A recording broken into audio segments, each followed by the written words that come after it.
Dead End of a Circle. By David James Myhro. Copyright 2014 David James Myhro. Chapter 1. I was introduced to the time machine that we'd spent so much time developing, and the only thing I could think about was that it shouldn't have been possible to exist. Of course, you could easily make a future traveling time machine simply by traveling very fast, but to make a past traveling time machine is a completely different challenge. I'm sure, due to the stories of time travel that you've endured in your lifetime, that you have certain expectations of what's coming next. You are probably only concerning yourself with the many potential paradoxes that might arise from time travel. You can break man's laws, and if God is real then you can surely break his laws, too, but you cannot ever break the laws of the universe. And so if a time machine were to be successfully constructed, then the consequences, even if they seem like a paradox, will be completely natural and within the rules of the universe. The main question that any seeker might ask should not pertain to paradoxes, but rather to the working parts of the machine. I will give you an engineer's description of the machine later, but for now I'll start my story from a bit further back. Chapter 2. The year was 2011 and the place was New York City. As I had been doing for all my life, so I was doing on this night I was hunting.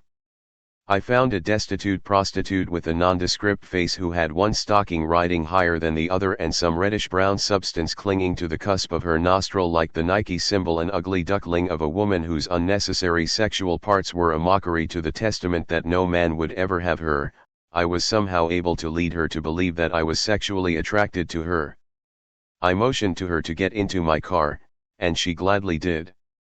I had a fairly good idea of what she was expecting me to do, and it wasn't that I would rip out her throat and inhale the scent of the cherry springs that proliferated from the oxygenated life beneath. But, as fate would have it, I was the one in for the surprise. She was a police officer, a dead one now, and I hadn't suspected it because she never tried to elicit a bid from me. The other officers who'd been in surveillance were now buzzing around me like flies. Had I swatted them all down, this day would have perished in my memory after a few centuries. With ease I disposed of the officers that charged at me, since I, thanks to all the time that I've had to walk this earth, had long ago mastered the various arts of hand-to-hand combat. There was a coward, however, that had escaped while I was occupied with his companions, and this was the beginning of the end for me. I thought nothing of this night and I continued to live my life. I was an anonymous, moderately famous magician. In addition to combat skills, I'd also picked up some showman tricks and swiftness of hand over the years, but the main attraction to my shows was something that was not fake. I've been hanged, scorched, poisoned, drowned, crushed, and tortured in many other ways on stage. But that escaped police officer was the real magician, and none of these tricks could compare to what he was going to do to me. As I would discover after my arrest, the police officer did not provide a reliable description of my face to his cohorts. What he did do was advance through the ranks and become a respectable homicide detective, and, 17 years after that night, he recognized my face on the internet.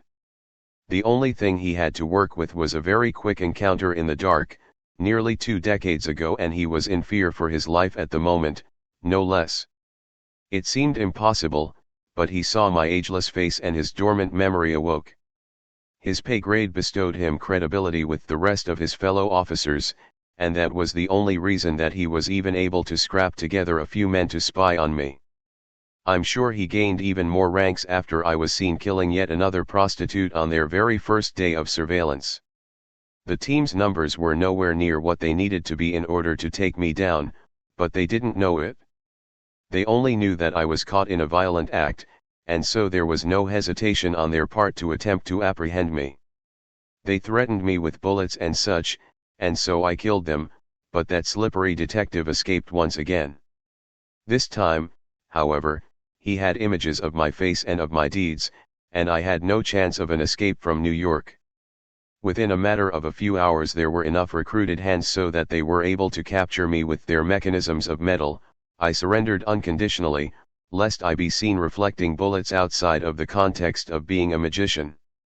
Bail was set at no bail, if that makes any sense, and so I was not afforded the opportunity to flee. Some suspicions were raised when I was so eager to sign a plea bargain under the sole condition that the number of years was fixed and definite. I was very wary of being given life without parole, or worse, a death sentence. If I was handed down a death sentence, then the authorities would inevitably discover my invincibility when they tried to do me in. If that was discovered, if they knew that the magic was real, then the day of my freedom would be further away than ever. I did not know it at the time, but the death penalty had been recently abolished in the current state. And I really didn't want life without parole, or even life at all, because if I got that, then there may be some kind of lobbying against me when the time came for the term to be up, some proclamation by the people that I ought to be incarcerated until death by natural, or otherwise, causes. What I wanted was a set amount of years, even if it was longer than a life sentence. Thus the prosecution, in the end, agreed to give me a 99-year, 8-month sentence, or some other weird amount like that. They didn't want to give me the full 100 years because they thought I wanted all these years for bragging power with the other inmates. I would be eligible for parole in about 86 years. Chapter 3. As things unfolded, it became increasingly clear that killing the undercover prostitute was one of the worst mistakes I'd ever made. I was simply unable to fulfill my plans of peaceful observation while being locked up with these savage scavengers. They provoked me. Daily they provoked.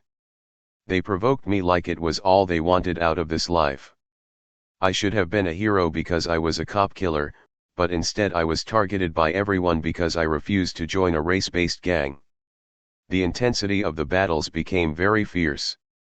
I was attacked with weightlifting equipment and razors and dung-covered shanks and locks in socks and any other sharp or blunt instrument that these subhumans could grasp. I would usually manage to severely injure all of my attackers. Occasionally, however, I would be overpowered and held down, and they would repeatedly stab me in vain.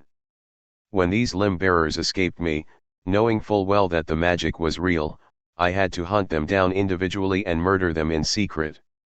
I became morbidly indifferent to the violence, and my numbed mind failed to realize that the large amount of serious inmate injuries attracted the media, which attracted the government.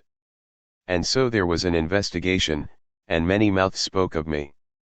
I was taken away and examined by the world's greatest scientists to determine how or why I was what I was.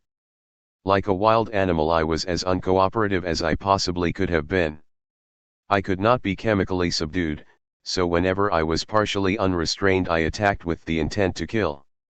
Looking back, I think that was the wrong choice. I sometimes wonder, were I cooperative, if I would have been eventually given a chance to escape or even openly go free at the very least, a friendlier version of myself could have perhaps gleaned insight into the properties of my invincibility from a member of the staff. All I did was infuriate them and hinder their once-in-a-lifetime chance to study a creature as intriguing as myself. And so, when they determined that they had learned as much as was feasible, they locked me up and threw away the key. They took me to the vault. Yes, not any vault, this was the vault. It would become my world, my entirety of reality, and the end of my reality. I knew that there was nothing for me after this, and I had always known my whole life that I would end up in permanent darkness one day. The vault was deep underground and a system of mazes had to be mastered before it could be found. It was originally owned by a mega tycoon who'd had the whole thing set up because of his lack of trust of banks or even of the dollar itself. He eventually fell on tougher times and forfeited, among other things, his prized vault to the government that he could never trust. This, at least, was the story I was told by the driver while I was being transported there. The vault was very much what you would have expected, considering that the owner designed it with the frame of mind that money was no object and that total security was the only thing that mattered. It was a cube in shape, and all 5 of the non-door sides were protected by several feet of steel. There was no way for any kind of wiring to come into the vault from the outside world. The vault was nothing but plain, stupid, brute force with no electronic trickery, and there was no way in hell that I could ever MacGyver my way out of this one. The door was clearly the only way into this vault unless you had an oil drill with a diamond auger the size of a Nixon-era nuclear warhead. The door was a sliding one, rather than a swinging door, since it was just so insanely thick, and a machine was required to open and close the door because it was simply so heavy. Banks do not use doors like this for their vaults. In fact, nobody does because it is impractical to be used on daily basis. The door had to be specially commissioned. The locking mechanism on the door was a set of several steel, cylindrical rods that receded into the door when unlocked and protruded out when locked.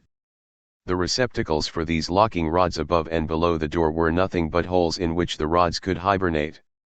The vault was waterproof, tornado-proof, fireproof, bomb-proof, soundproof, and vampire-proof, and that door was as shut as the speak no evil monkey's mouth with me inside. The manual lock was destroyed so that no one could ever open it from the outside. It must have been the military that ordered this. No one else could have been so stubborn. I went through scenarios in my mind over and over and over, and I, unfortunately, managed to convince myself that I wouldn't get out until after the United States of America was defunct. I should have considered myself fortunate that they did not fill the vault with quick-drying cement, or perhaps, with enough of a budget, they could have put me in a rocket and sent me into the sun. I was still, of course, not feeling very grateful about the situation that I was in. In the pitch black I reached out my hands and felt for the wall, and then I guided myself around the cube. I paced several laps and then nested myself into a corner, sliding down the wall into a sitting position. The only thing I could do was wait it out, to wait until there was another nation above me, hoping that there would be somebody up there that hadn't forgotten about me. Chapter 4. In the beginning I was unable to persuade my memory to lend its stories to me for my amusement. I couldn't do anything but scream endlessly. I screamed until the air in the room tasted different. I punched the door as hard as I could, in the same spot over and over, hoping that, after millions of years, my indestructible fist would make a dent. But those were the early days. Before I'd given up hope. I soon realized that I would never escape from this place and that I would never be rescued. I had been unable to dream because my mind was still holding out for hope, and it was this final acceptance of despair that brought it all back to me like a wave. My memories and my ability to dream returned, and I was free to pluck anything I wanted from this large basket of thought. Not too long ago I had an addiction that was very much unique to me. I would travel on airlines endlessly, for years at a time, never leaving the airports, all in the hopes of experiencing the jolting, screaming, panic, terror, and peace that come together in the moments before a plane crash. Due to the unfavorable probability of a crash actually occurring, I eventually resorted to sabotage in order to ensure the desired outcome. By myself I very much skewed safety statistics of airline travel. It was well worth it. I don't think I've ever tasted a fear so thick as I would during those moments. I've sat through my share of crashes and I've seen all the different faces of terror. I've seen luggage and carts springing through the aisles as if they had their own violent intent. I've seen planes being ripped open in midair and people flying out, and so many things, but mostly it was the new sounds that impacted me the most. When you truly terrify an animal, it will make a sound that you don't normally hear. The human animal is no different. In these flying mechanical wonders I've heard the sounds that man makes when he is in true mortal danger, and in all my centuries and in all my conquests I'd never been able to stumble upon it because there is nothing like the moment that leads up to a plane crash. The instinct to either fight or run cannot be obeyed because there is no person present that is a violent threat to you. There is no way to compete with others for your own survival, and there is nowhere to run. The only thing you can do is wait for death. When the crash comes I can hear other sounds. The crash itself is very loud, but eventually I learned to discern the other noises. Glass shattering, seats crumbling, bones breaking. The most fascinating sound was right before the crash when the air would negotiate with the metallic body of the plane. It sounded different every time. Sometimes the metal resisted but groaned like an ancient, dying god. Other times there was a brief, loud shriek as some part of the structure was ripped off suddenly and without warning. Many times the survivors were trapped because they were pinned by debris or their legs were broken, and their fate was to be burned alive. Here there was nothing really new to be observed. I'd already seen the best and worst of humanity in the aftermath of similar catastrophes. Random heroes, mothers sacrificing their lives to save their children, mothers saving themselves and forsaking their children.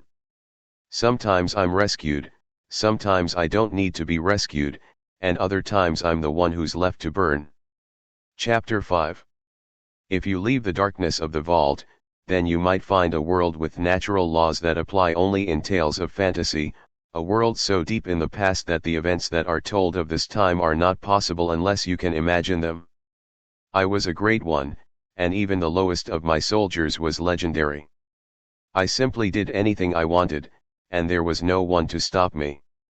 I was, among other things, a practitioner of disciplines and arts reserved only for the highest of kings. There exists an art that is as old as any other and yet one can never feasibly practice and train it daily. This is the art of the quick kill to snap an enemy's neck.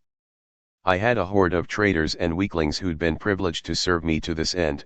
In my conquest of thousands, I may have produced one enemy who was prepared to exact revenge, one enemy who had lost someone to my insatiable mountain of corpses and was willing to forsake his lot in this life in order to afflict me with equal heartache. I was sit upon my throne, contemplating things that would affect the lives of many serfs, and it happened that my immortal men saw a very old man counting the many steps that led to the top of my fortress. The last time an outsider came up those steps, he approached me with a psychotic smile and then stared into my eyes as he slit his own throat. It was a pathetic attempt from his master to strike fear into me. It failed, as did the ensuing invasion. This new visitor, however, was certainly no messenger. He looked more like a beggar. His physical state was so decrepit that my men began to take bets on whether or not he'd make it to the top. He did make it, I assure you, and what he had to say to me cut me deeper than anything I can remember. "My lord, have mercy upon me," he begged, "and hear me before you render me dead where I stand." Not yet knowing the message that he had for me, I did not fully appreciate his sincerity. "Your silver hair and beard are wild, like an animal, old man," I sneered. "You are more delusional than you are dangerous. I should have no reason to strike you down." He got down on his knees and prostrated himself before me. "My lord, I need your explicit promise that you will not thrust me through until the matter that I must present to you is fully articulated." "I make no promises, and neither do I break them." He twitched his head and hesitated for a moment. "My little one has been taken under by the devil." "I knew you were delusional, old man," I mocked. "You're 2 decades too old to have a child." "I am but 22 years, my lord," he replied. "My little one's capture has aged me beyond my years." "And why does this matter concern me?" "There is no other that can retrieve her. No mortal can go where she has gone." "But why does it concern me?" "My lord, do unto me as you will, but, before I speak plainly, promise me that you will not bring harm to my little one if you find her." "I will not take your life, for your life is not worth taking. Yet even if it was, you can rest in assurance that I would not ever, in the name of vengeance, impose penalty upon an innocent party. That duty is reserved solely for God." "Thank you, my lord. Now tell me what it is that you are hiding from me." "When the devil came and took my little one away, when the devil came and took my little one, I gave him your little one, too, so that you would take the task." "I have no little one," I hissed. "I know that she has a special place in your heart," he said. "You spare all the little ones from the blood tithe, but you spare her parents as well.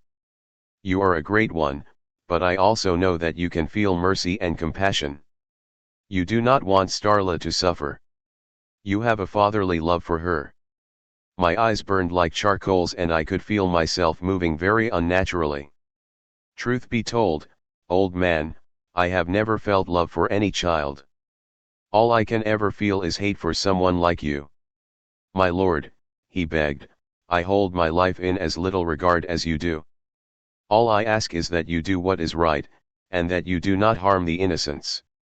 I will help you in any way that you need, and I will willingly subject myself to your wrath when this matter is through.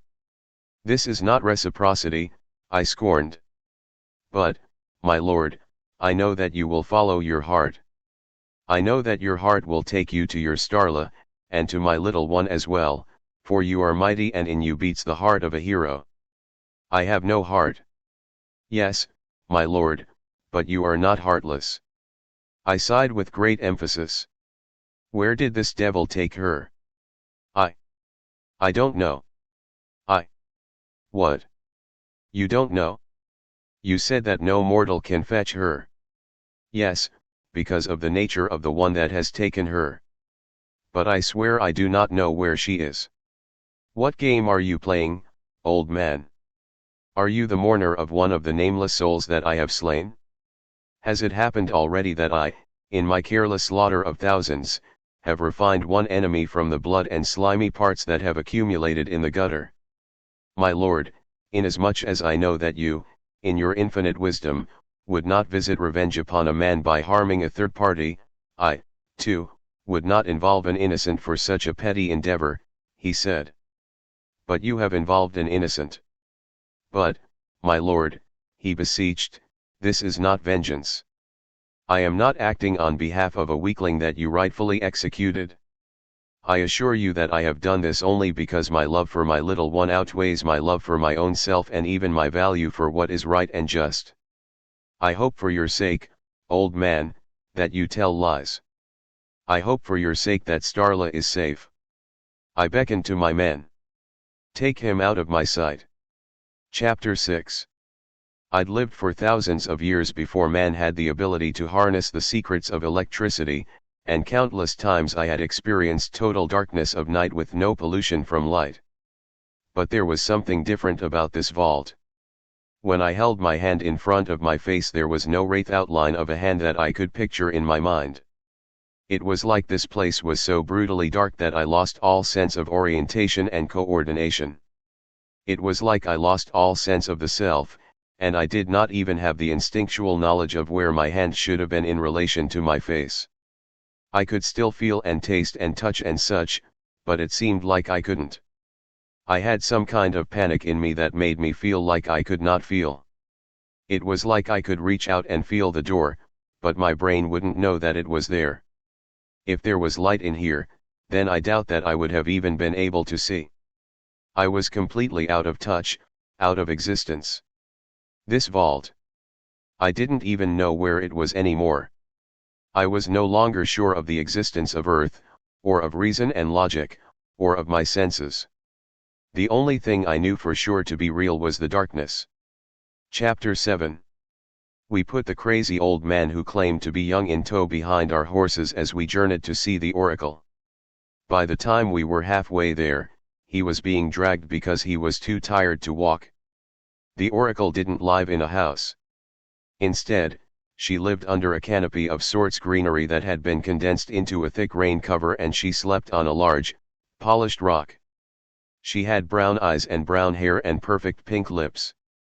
She had breasts that were dipped in sin, curves that could make your loins boil, and legs that could wrap around you and grind like a tight pair of clockwork gears. Her earthly bed gave her a natural posture and a certain way about her when she walked that would have made her words true to any man, even if she did not have the sight. As we stood on her porch, she looked at me, then at my men, then at the crazy old man, and then back at me again. "You are the one with no heartbeat," she said. "You rule the city that has no wall. You have more wealth than 1,000 kings.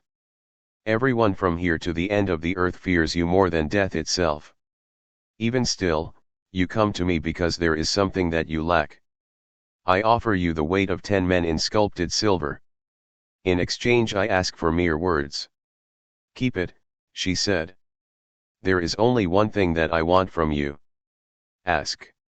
"Immortality," she droned, with an emphasis on the T, in a way that was both deliberate and mindless at the same time. "You have my word that it will be granted to you if you can help me." I want it right now or else I will not help. If I give it to you now, I responded, very diplomatically, then I will never see my Starla again. Therefore, this is my offer, if she lives, then you will never die. She eyed me and smiled. So you want me to be just as desperate for her survival as you are? I will accept this transaction because your word is worth very much in these times. Good.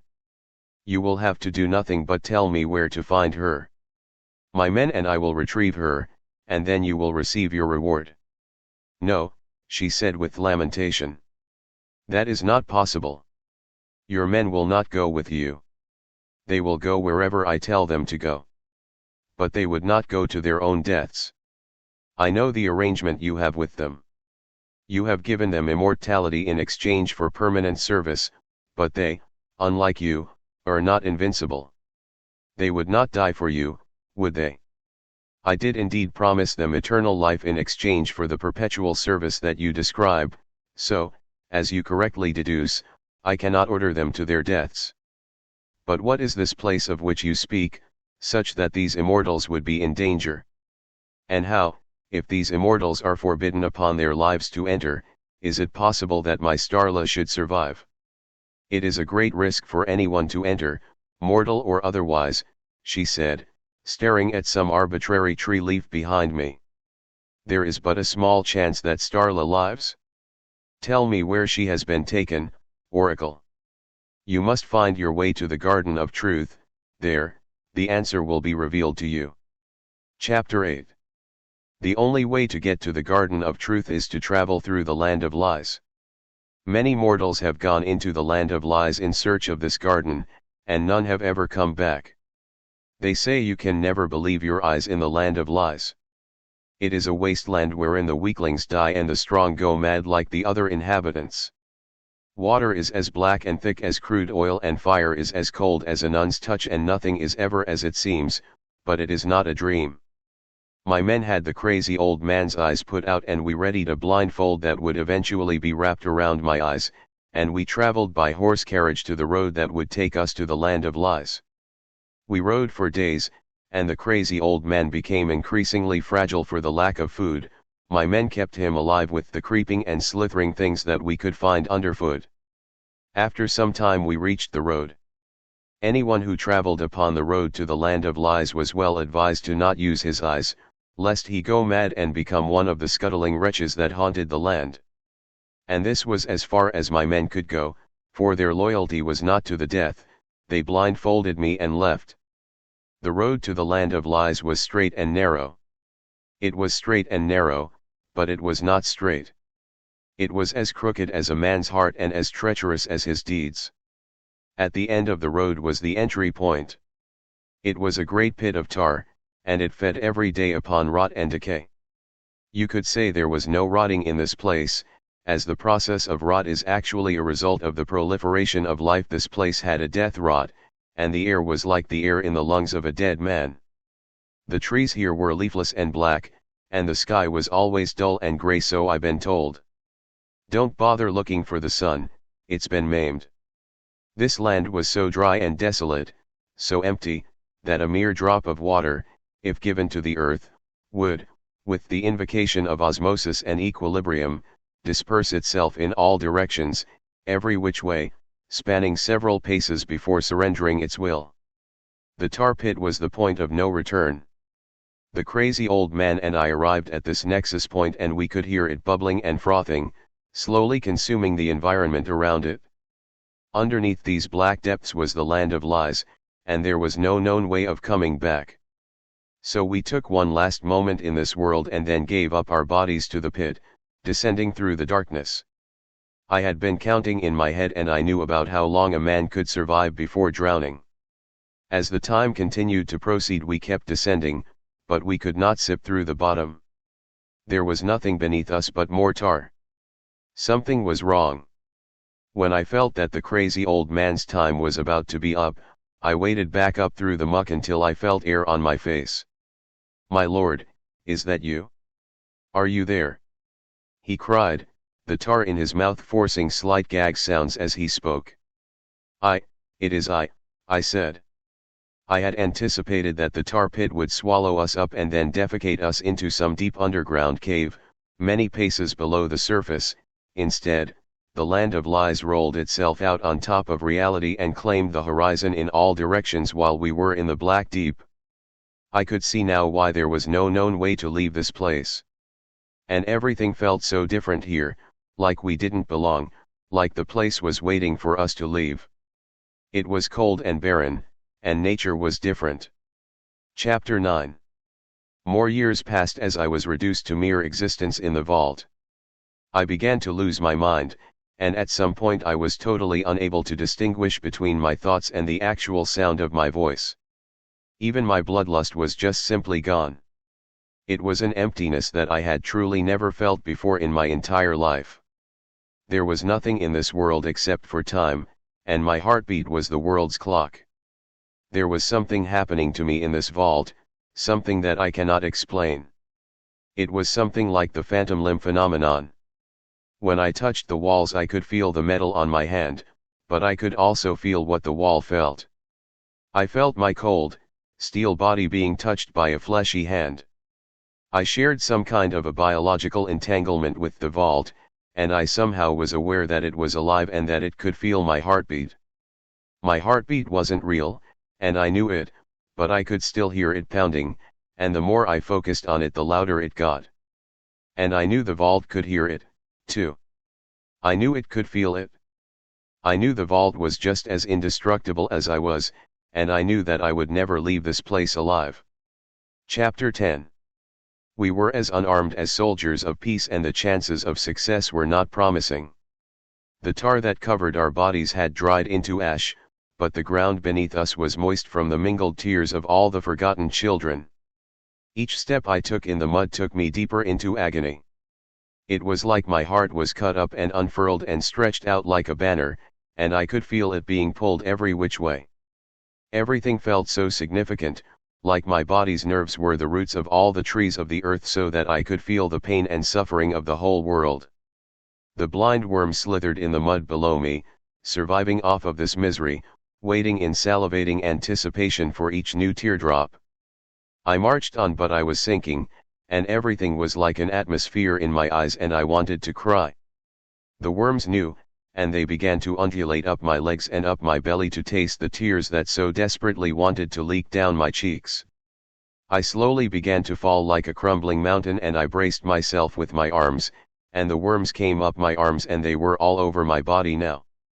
I had the feeling like a chill and a shiver all over, and it felt like there were 1,000 wriggling fingers beneath my skin. The darkness got inside me and I began to tremble in my sadness. It was like the heat rushed out of me because the world around me was a cold of infinity. I could feel my breath becoming shorter, and the muscles in my face were sorely fatigued from the sorrow that they were forced to portray. The trenches of my eyes were holding water like an overwhelmed dam and the slightest blink would have flooded the world. The very short moment that I'd spent in this land was like the time between when you tell a lie and when it's found out.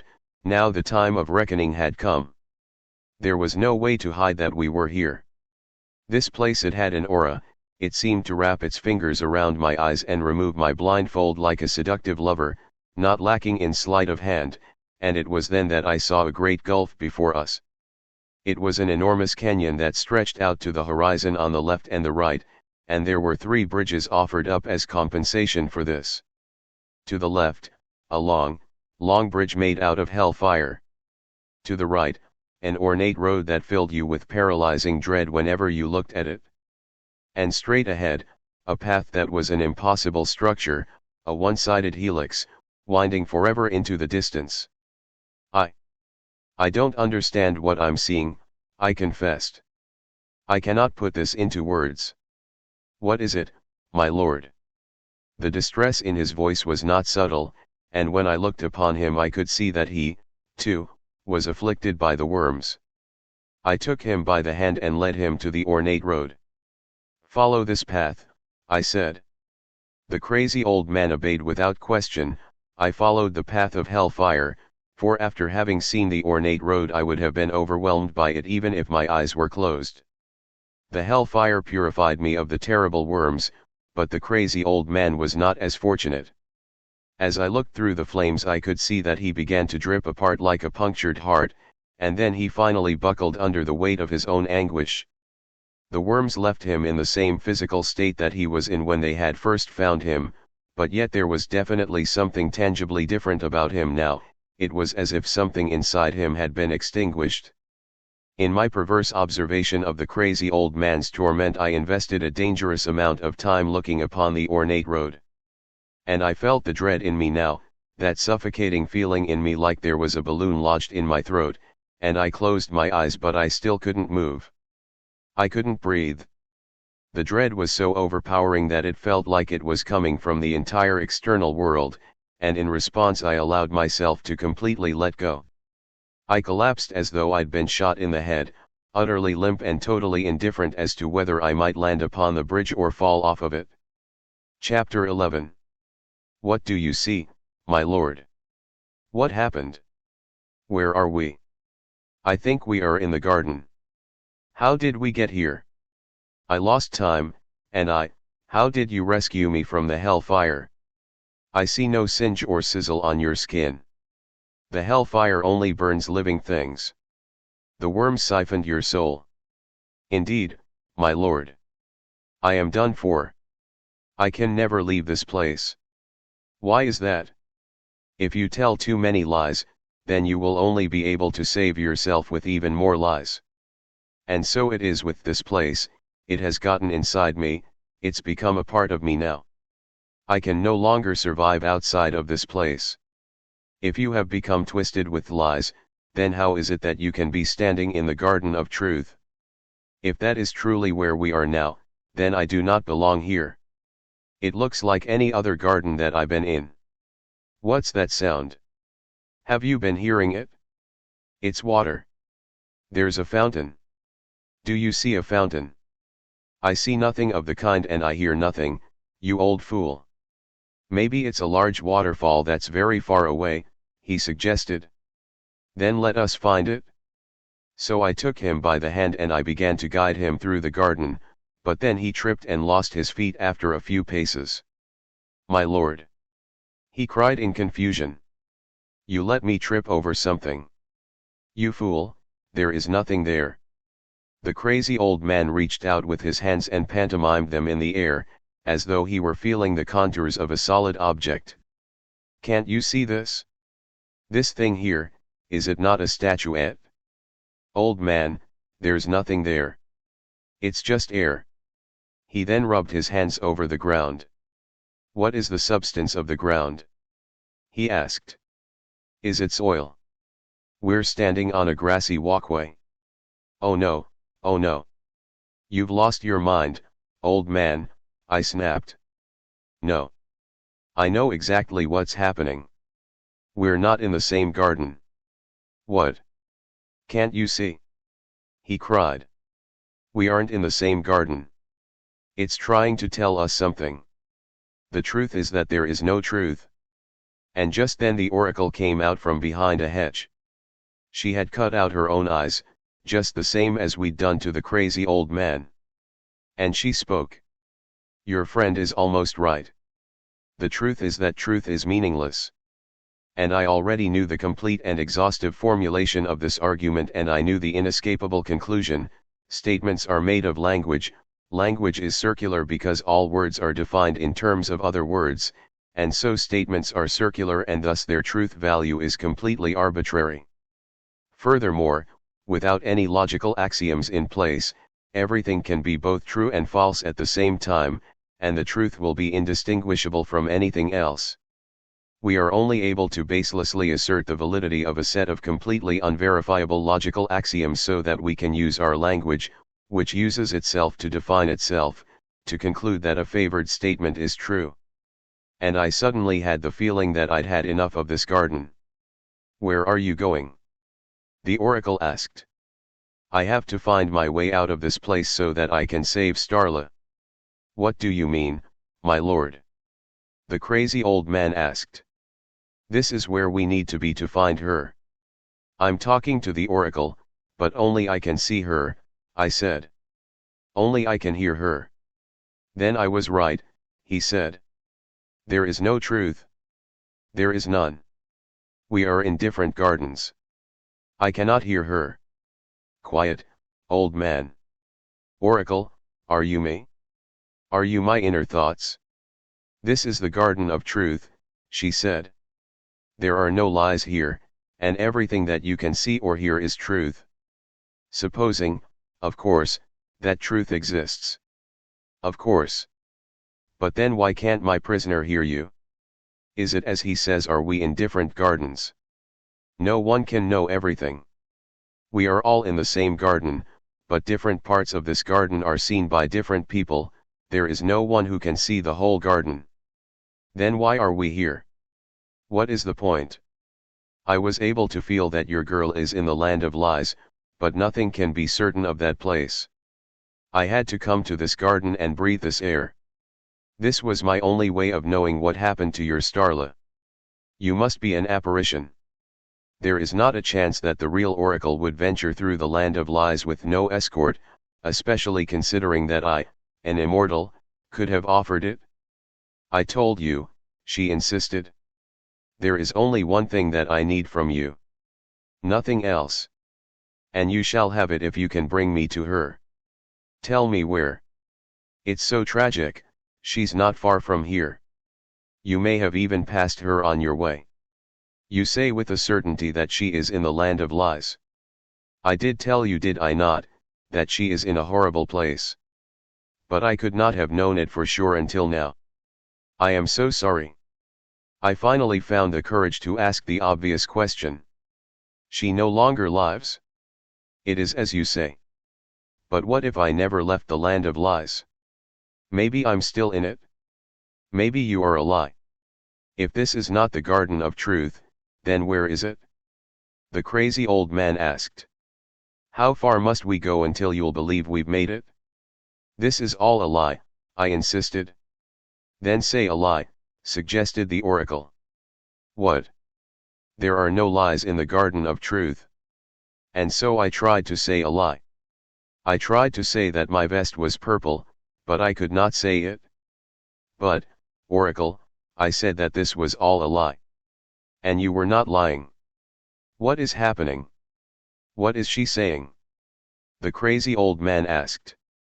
Quiet, old man, I said. I looked back at the oracle and asked, Oracle, tell me, is God real? This is the garden of truth, not the garden of knowledge. Some truths are unknown. Then tell me, what is the purpose of my life? She had no eyes, but she looked straight at me. Kill yourself now. I cannot kill myself, oracle, I ridiculed. And that is why it is the purpose of your life. And Starla, did she leave this world in peace? I asked. The oracle's reluctance to answer was enough for me. I turned to the crazy old man. You will now tell me the truth, old man. Are you here for revenge? Are you here because I have harmed someone that you love? The crazy old man wept. Yes, I've taken this too far. It is true that the devil took my little one, but I gave him your Starla, as well, because of what you did to my love. I lured you here, to the garden, so you would know the truth, so you would know my pain. Kneel down and prepare yourself for the end. It will be swift and painless for you, just as it was for the one I took from you. I beg you, my lord, to remember the promise you made to me. When you leave this place, do not bring harm to my little one if you find her. He lowered his head in anticipation of his demise. I'm so sorry, Gertrude. Chapter 12. The indestructible door before me I named Pedempire. He was always watching and always listening. Any misdeed done in that pitch black could be clearly seen, and any silent thought could be easily heard. I spent days, or perhaps months or years, I had no concept of time, sliding my fingers over the grooves that separated Pedempire from the rest of the vault. It was an orgasmic high to feel it because it was the only thing that there was to feel. Even the bloodlust was still long gone. I'd have given anything to feel the torturous longing of blood once again. Pedempire, my new friend, my old friend, was all I had now. There was truly nothing else for me. I would kneel down at his feet and spread my arms like eagle wings, feeling my way up from the threshold, standing when my arms got high enough, and meeting my two hands at the top. I tried to get as close to the middle of the top of the door as I could. And when I'd get there it was time to go back down again, retracing my path so I could do it all over. I didn't really care about anything else anymore. I just kept running my fingers along the grooves. It was the kind of thing that you might catch yourself doing and then, upon realization of it, you would stop because even though you were finding it somehow pleasurable you knew that you were wasting your time. But I didn't ever stop. I don't remember ever stopping. I had no reason to think that it was a waste of time. I just kept mating my fingers with the crack, and all was right with the world. Chapter 13. The blind oracle just vacantly gazed at me, waiting for me to ask my next question. She already knew what I was going to ask. Where is Starla? She is dead. Where is she? You cannot turn her, she is too far gone. Do not try my patience, oracle. She is still in the land of lies. I can take you to her. Why would you do that? If she is dead, as you say, then I will not give you your reward. I am doing all that I can, and I am trusting that your judgment will be clear after some time. And so, I concluded, you're saying that I'm still trying to save her because my judgment is not clear. Yes. I will go alone. How do I get out of here? The truth is at the center of any lie. I nodded my head in acceptance and began to peel a strip of cloth off from my vest so I could make another blindfold out of it. That is not necessary, she said. You will not lose your way in the land of lies because you can leave at any time you wish. How is that possible? You must accept Starla's fate. Why? You must go through the land of lies to get back to your world, but you cannot ever leave the land of lies if you believe in a lie. How do I know I'm not still in the land of lies right now? How do I know you're really the oracle? You have already proven it to yourself. You cannot tell a lie here. And what if that is the lie? How do I know this place isn't the biggest lie of all? There's truth in any lie you told me that. She couldn't tell me a reason why I could trust her. She knew it and I knew it. Truth cannot ever be expressed with words. Chapter 14. Since the truth is at the center of any lie, it would follow that I needed only to walk a straight line until I was back in the land of lies. But the garden seemed to stretch on forever and without repetition of landscape. After having wandered for hours I retraced my steps and found the remains of the crazy old man. The oracle was long gone. I started off in a straight line in another direction and again there was nothing but infinite greenery and scenery before me. The echoes grew louder in my head as I began to focus more and more on the fact that I was alone, and the fear started to set in. Would I be stuck here forever?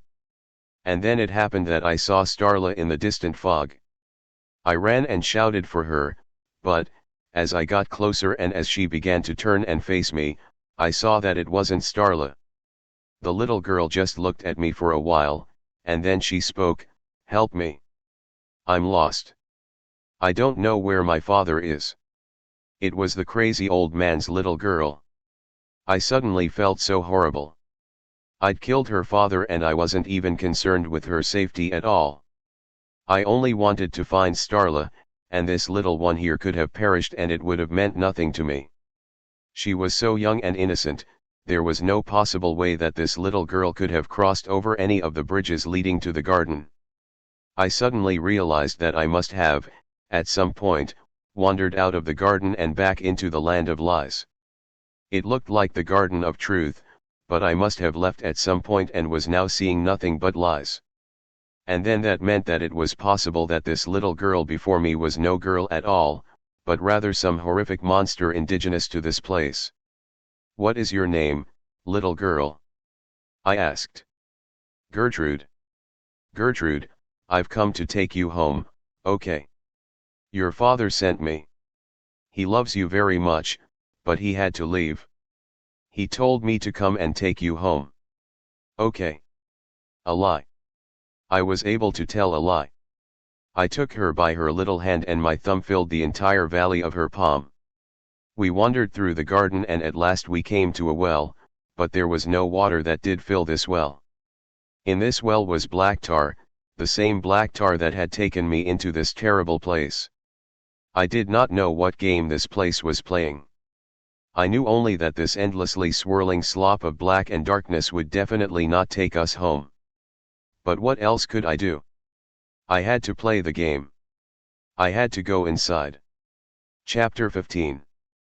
This place was doing its best to convince me that I had returned to the other side.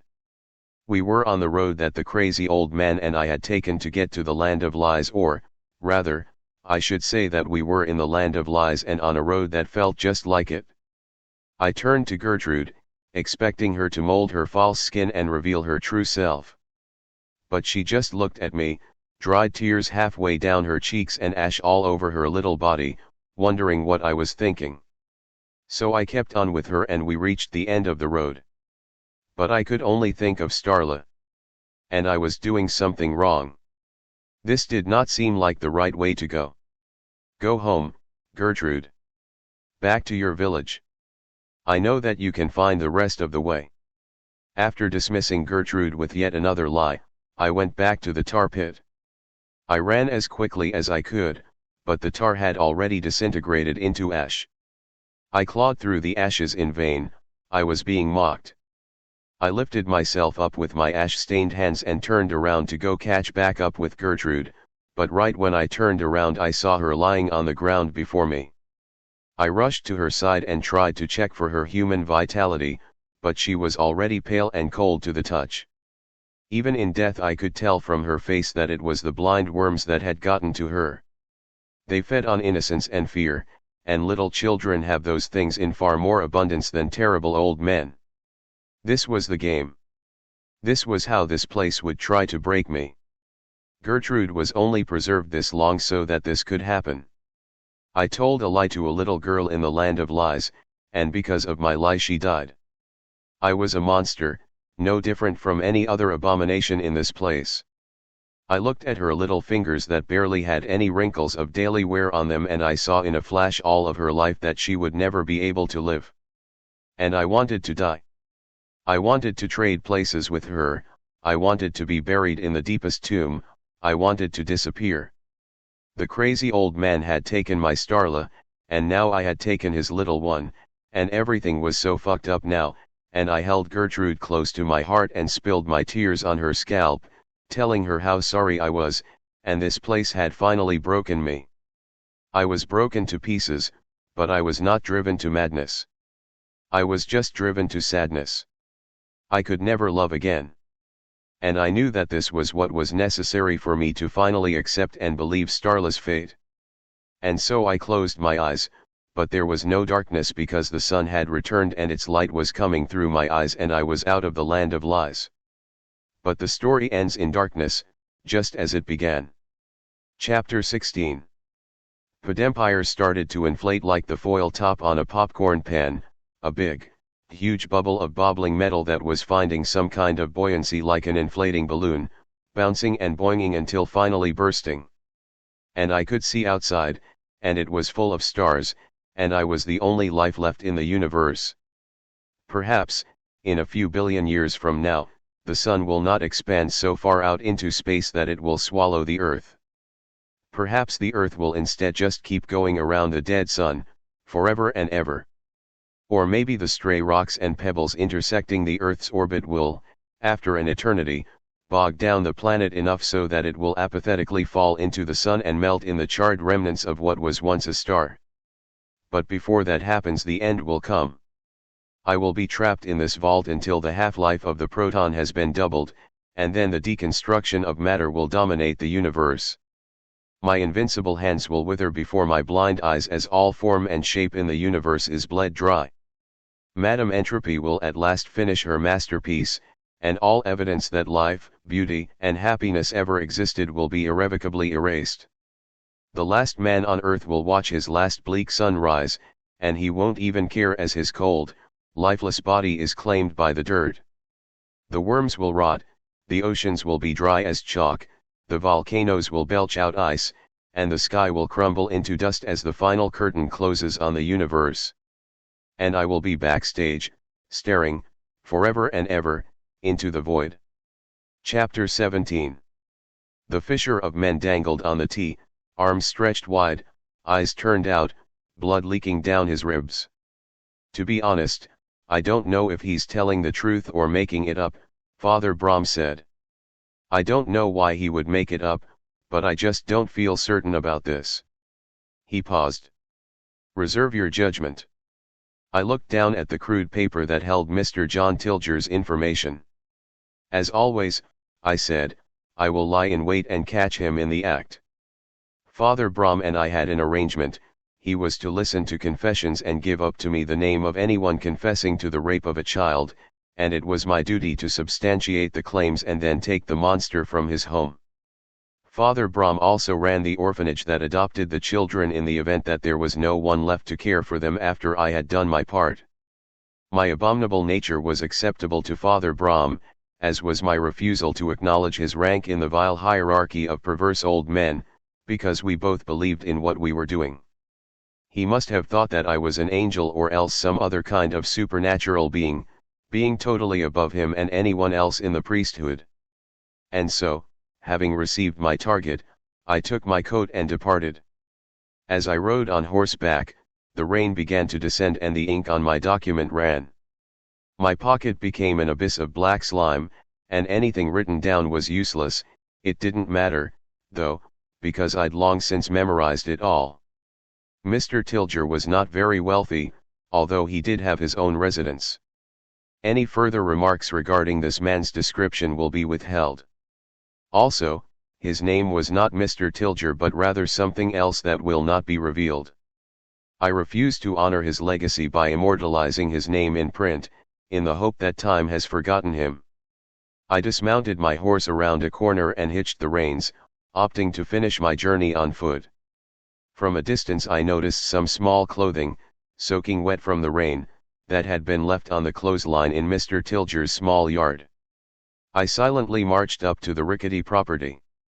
I could see by the gate a small footprint in the mud, and my mind was flooded with images of Starla and how I had failed her. I pushed the memories aside as I pushed open the gate, and, remaining ever so silent, I tiptoed to the front door and pressed my ear against it. I could hear shouting and crying, but audible words were a luxury that I was not afforded. I crouch-walked to a window and spied inside, and I could see Mr. Tilger violently yelling at his two daughters. The older of the two could not have been more than 7 or 8 years aged, and, judging from her bruised face, I surmised that she tried to shield the younger one by taking the brunt of the punishment. As my eyes oscillated between the father and the daughters, I noticed a faint blood stain on the crotch of the older daughter's dress. Despite being the older sister, I can assure you that she was definitely not old enough for that to have occurred naturally. I was already invisible due to the darkness, and, upon receiving this sight, my eyes only grew darker with hatred. I thought about the best form of entry for this particular situation. I definitely needed to intervene now, and my two choices were to either knock on the door or kick it in. I did not want to traumatize the children beyond the unfair measures to which they'd already been subjected, so I took the diplomatic approach. There was no answer, so I knocked again. Then the tattered man in his tattered clothes finally opened the door. And I knew the best lure for a man in Mr. Tilger's financial situation. I am a marshal and I have an emergency, I said. A prisoner in transport has escaped and I am trying to hire hands to retrieve him. It is a good pay for a short amount of work. I ironically flashed the weathered dossier that Father Brahm had given me with the obvious suggestion that it was an official document. I could see, in Mr. Tilger's pitiful eyes, that he was greatly considering the job and that he didn't want to refuse. Those eyes looked beyond me, to the left and to the right, and then back at me. "You have no carriage," he said. "How will you transport the fugitive once he is captured?" "I am parked down the street, and I've been going down to each house in search of good men.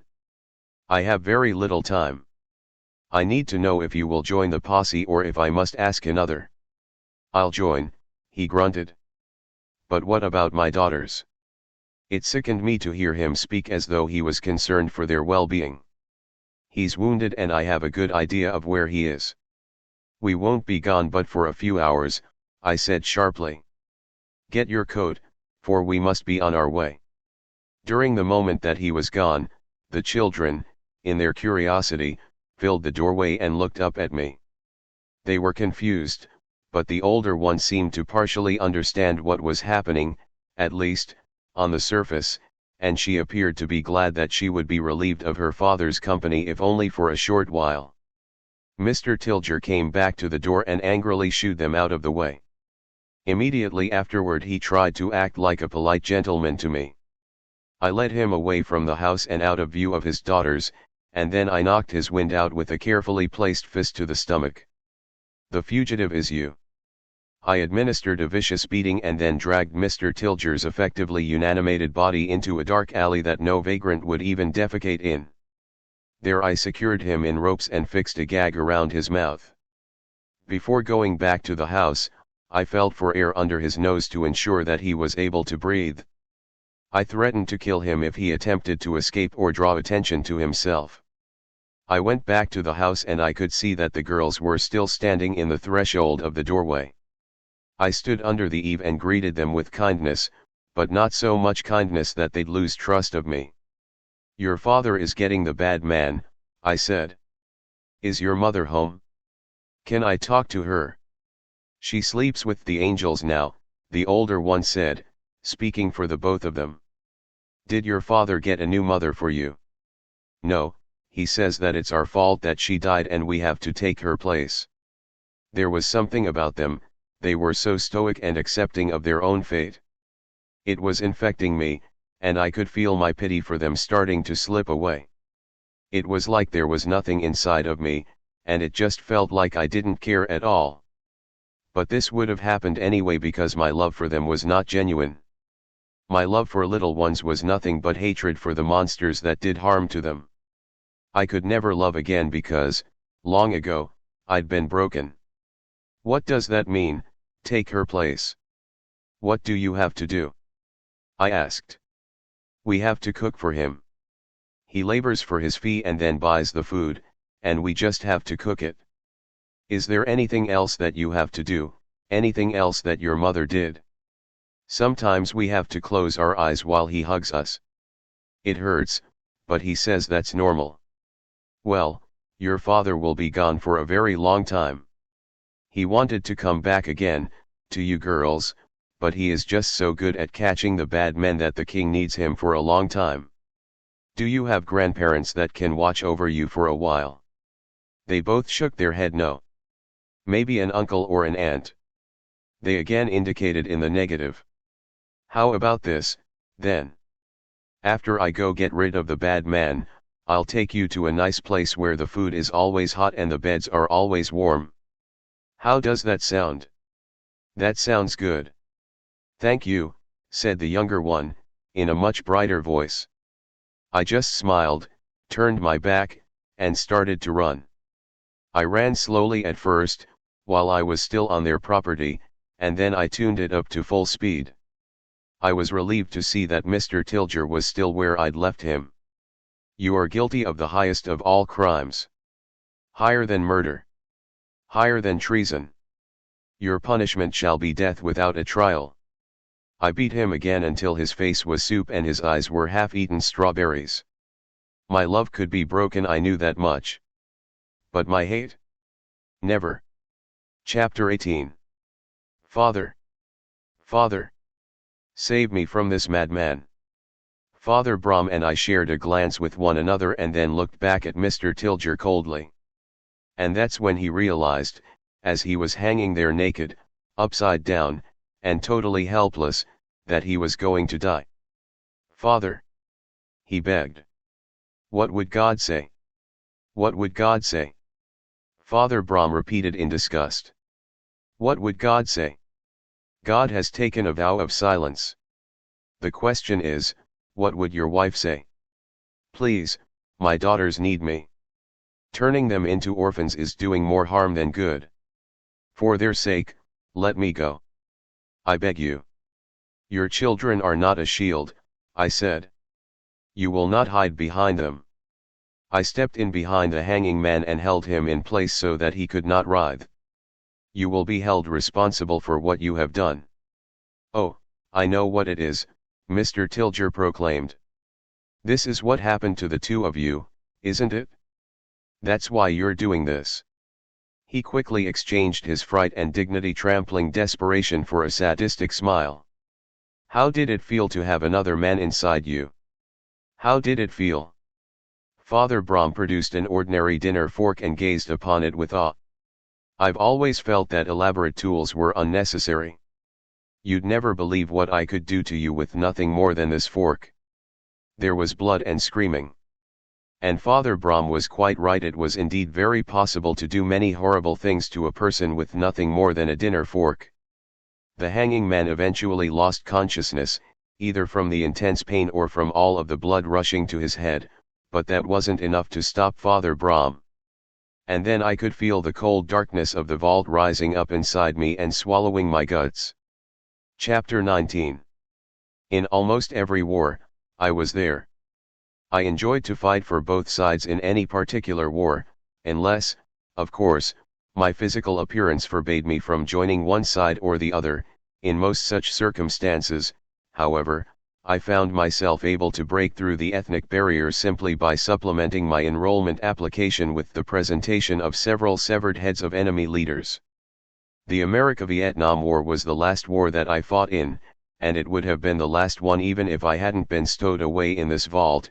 I had to stop participating in wars due to technological advances, since my capture would result in a transfer to a maximum security research facility or perhaps another vault like the one I was in now. Thus, in the America-Vietnam War, I fought only for the Americans. In addition to being my last war, the America-Vietnam War was also probably my favorite. The Americans were insane, and it spread to me. I began to act like my true self, hiding nothing, and there was a sick joy to it all. This was not how I had evaded detection all these centuries. I consequently had to murder many men in my companies if I suspected that they were gossipers. Aside from my own side, I, of course, did my fair share of damage to the enemy. I ate the enemy and I drank his blood, but I didn't just do that. I'd strap a belt of grenades onto myself and run into a bunker, and then afterward I would collect their body parts as if there was some application for them. I'd take some of the prisoners that we had locked up and then run through minefields, dragging them behind. I would even sneak into a commanding officer's office at night to spy the time and location of the next aerial strike so I could experience such an attack firsthand. My friends started to call me Phen because I'd killed a Vietnamese officer of that name and worn his uniform for a while. And they began to emulate my behavior as well, wearing enemy armor and clothing for fashion and other crazy things like that. Many of my psychotic friends were captured and tortured, and I let it happen because they deserved it. The atrocities that I'd perpetrated while in that frenzied jungle draped a haunting shadow over the next few years of my life, and I was in a decade-long melancholy spiral after my discharge. I cut myself off from the world, rarely surfacing, never feeding. I was in a den of vagrants, some of the other homeless men there might have been in the war, too, and I recalled to mind a particular Vietnamese man that I had killed. He was running away, he was trying to survive, trying to protect the flow of air that was going in and out of him, but I ran him down and overpowered him. The feeling I had when my hands were around his neck was indescribable. There was the world around me, and then there were my hands, and then in the space between my grasping hands there was this life that I was destroying. I could feel his throat vibrate against my hands as the air went in and out of his lungs, and then I squeezed harder and I couldn't feel the vibration anymore. I was killing him, and I looked into his eyes and he knew that he was going to die. And I didn't even remember why I was doing this anymore.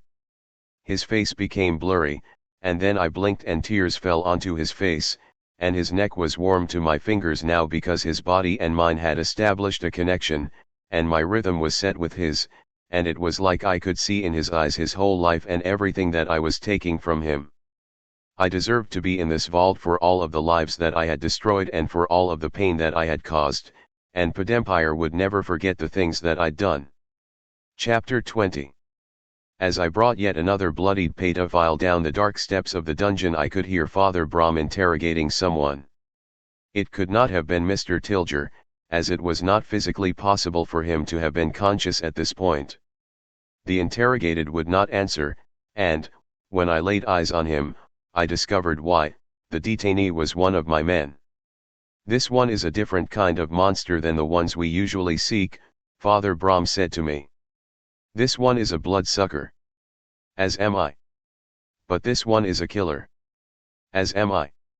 I looked up and down Father Brahm's face as it glowed in the flicking fire, and I was able to see his fear from any angle. "You must let this one go." "But he is a devil," Father Brahm protested. "As am I." Father Brahm looked at me very strangely and then formalized the accusation. "Blessed Mary, you really are the devil. You're no angel. You're the devil. Cursed be you, by the blood of Christ. The blood of—" I grabbed him by the neck and lifted him off his feet. "Reserve yourself, mortal," I hissed. "I am older than the ink in your Bible. I was there when Cain killed Abel. You will not edify me. If you speak, I will cast you to the floor and crush you. Begone, devil!" he piously shouted. So I violently threw him to the floor and put my foot on his throat. "I should twist my foot," I said. "But I won't kill you because I think you know, deep down, that you can't see heaven in the tip of a sword. You know that there is no pot of gold underneath your deathbed. You listen now. Your founders were outcasts, your saints are hypocrites, and all your prophets foam at the mouth. Even your Messiah was executed for blasphemy. You will not act as though I am privileged to be in your company, and you will not concern yourself with what I am or where I come from." "As you say," Father Brahm acquiesced. "Now release the prisoner." I turned to address my soldier. "Lemniscate, you will not retaliate. I will compensate you for this." "As you say," he echoed. He looked at Father Brahm through the bars of the cell, laughing. Father Brahm raised himself up, retrieved the cell keys from the wall, and began to unlock the cell door as instructed. The door creaked open and Lemniscate approached in a natural strut, very cavalier and arrogant.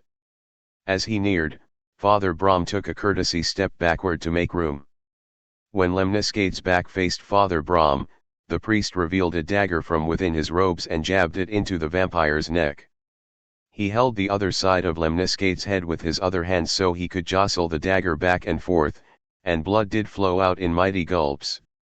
And as Lemniscate was growing weak, Father Brahm accepted the waves of blood into his mouth until there was nothing left in the dry vampire. Chapter 21. The fledgling Brahm was a perfect display of why I was so careful in choosing my men.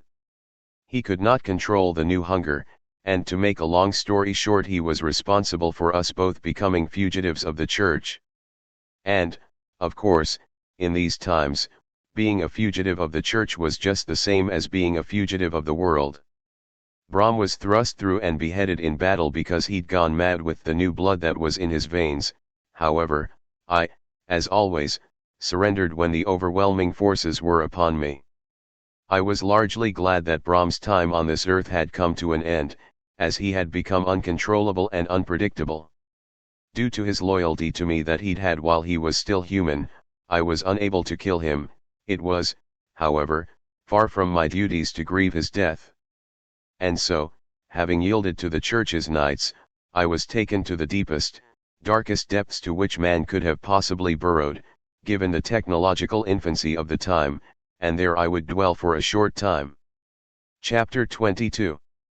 Padempire opened and I saw the surface of the sun, and it was like it was alive. It moved like a morbid fluid, like a slosh of substance that was wounded and bleeding, and I reached out to touch it. And just as I did, Padempire's metal melted and washed over me with the burn of ice water. In the next moment, the scorched earth and her billions of graves were consumed. I knew in my mind that it was actually a process that took a long time, but it was still only an instant. And then the outer parts of the sun swept through the rest of the planets in a massive wave, and I was left floating like a space rock. I was gravitationally ejected away from the sun, destined to drift through the blackness until the extremely improbable, yet extremely inevitable, fate of falling into a star. And then something very unlikely happened. It was like a flipped coin landed on its edge and anything was possible now. After the infinity of time, it wasn't a star that I fell into, but rather a planet. A rock-solid planet with 0.004 Jupiter masses. I was the mother. I was the mothership that brought a world's population of microbes to the salivating planet. The organisms shed off of me like dust and accumulated on the ground, and they began to multiply, and they were multiplying inside me, too, and the life flourished. They consumed the nutrients of my body and my consciousness was swallowed up by the soil, and I watched the centuries pass as the life increased in complexity until it was walking upright and fighting wars. My children left for the stars, perhaps in search of me, and, soon after that, my world was again consumed by the heat of a star. And I was in the vault and I was screaming, and I might as well have been in the vacuum of outer space because there was no one around and I did not make a sound. Chapter 23. This was why I'd stopped ruling over humanity. Back in the land before time I could simply pummel them under my fist because they could not build cages of iron to confine me.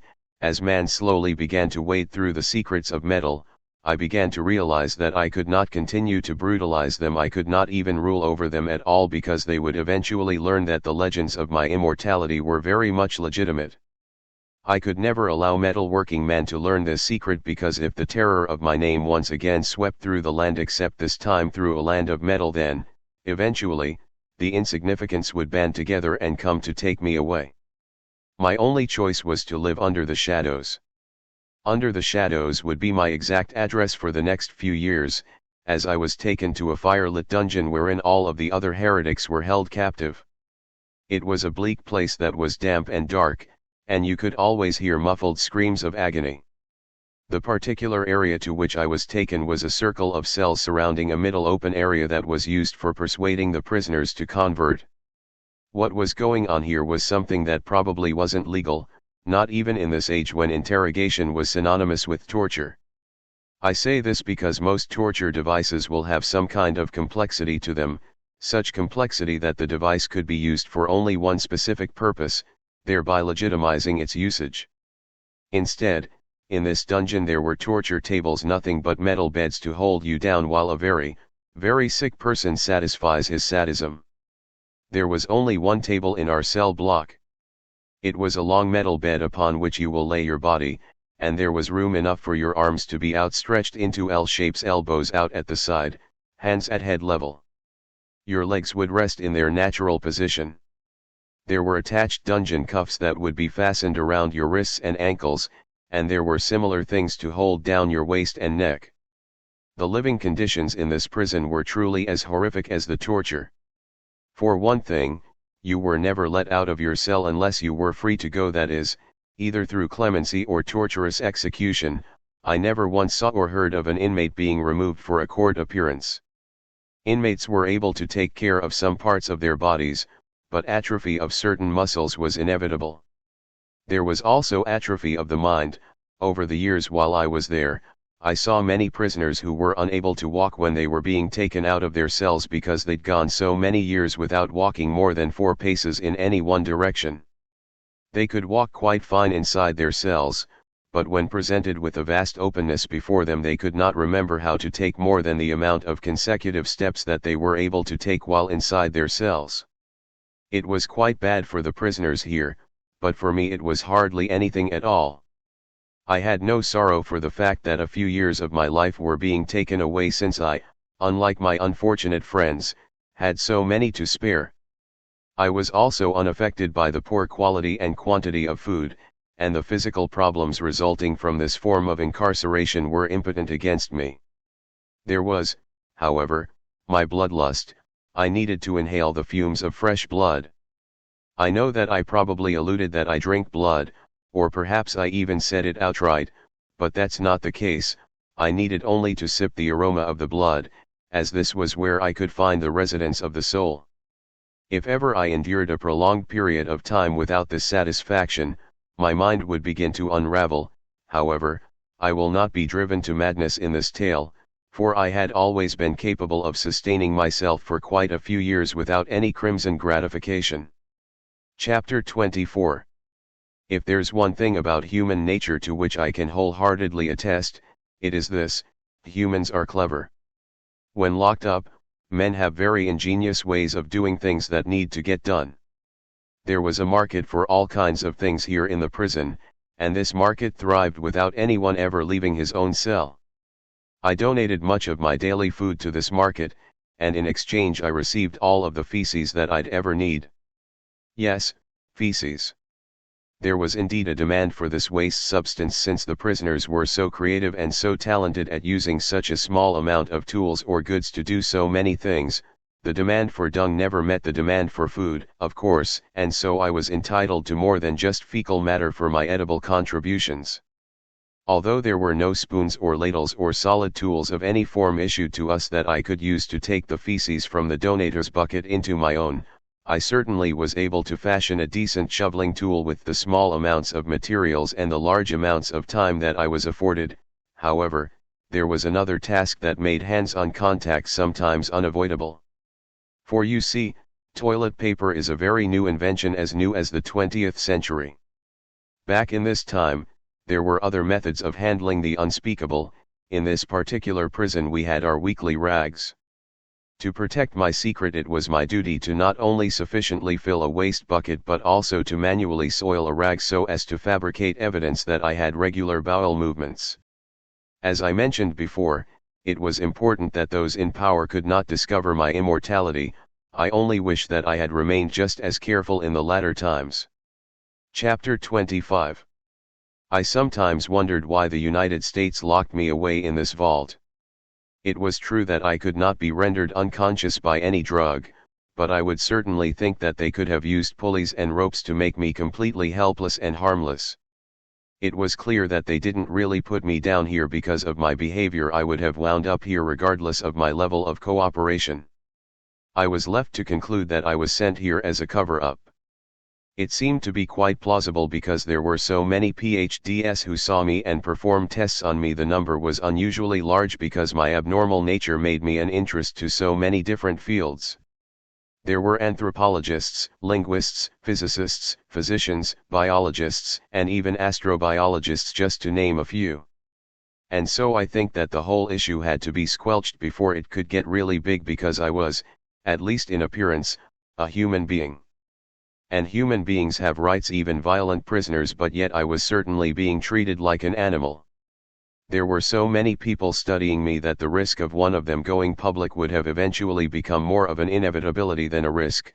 There is no non-disclosure agreement, whether it is backed by bribery or brutality, that can suppress a man's inner demons forever.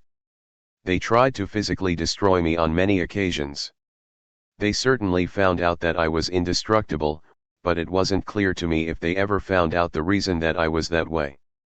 The amount of people aware of my existence was becoming dubious, the expenses of the entire project were building up, and the only thing that remained constant was me.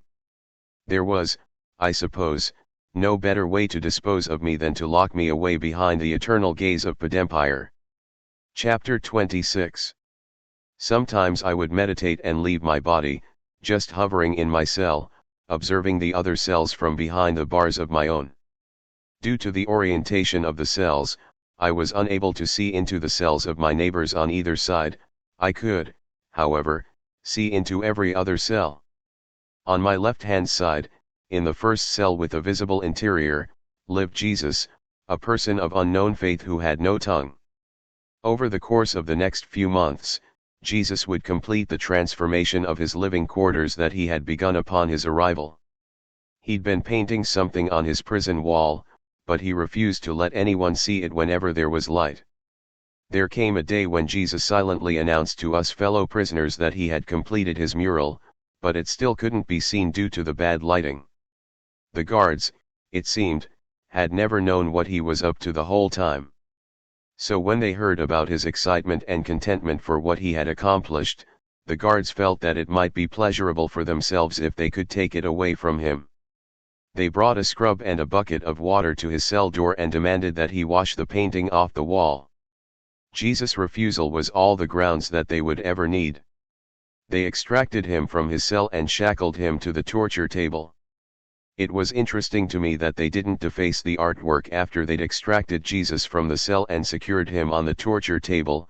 I suppose the morbid promise of physical cruelty was more titillating than the allure of whatever they might have been able to do to his art. One of the guards furnished something that looked like a sleeping bag, only much smaller, and he set it down on the table near Jesus' belly.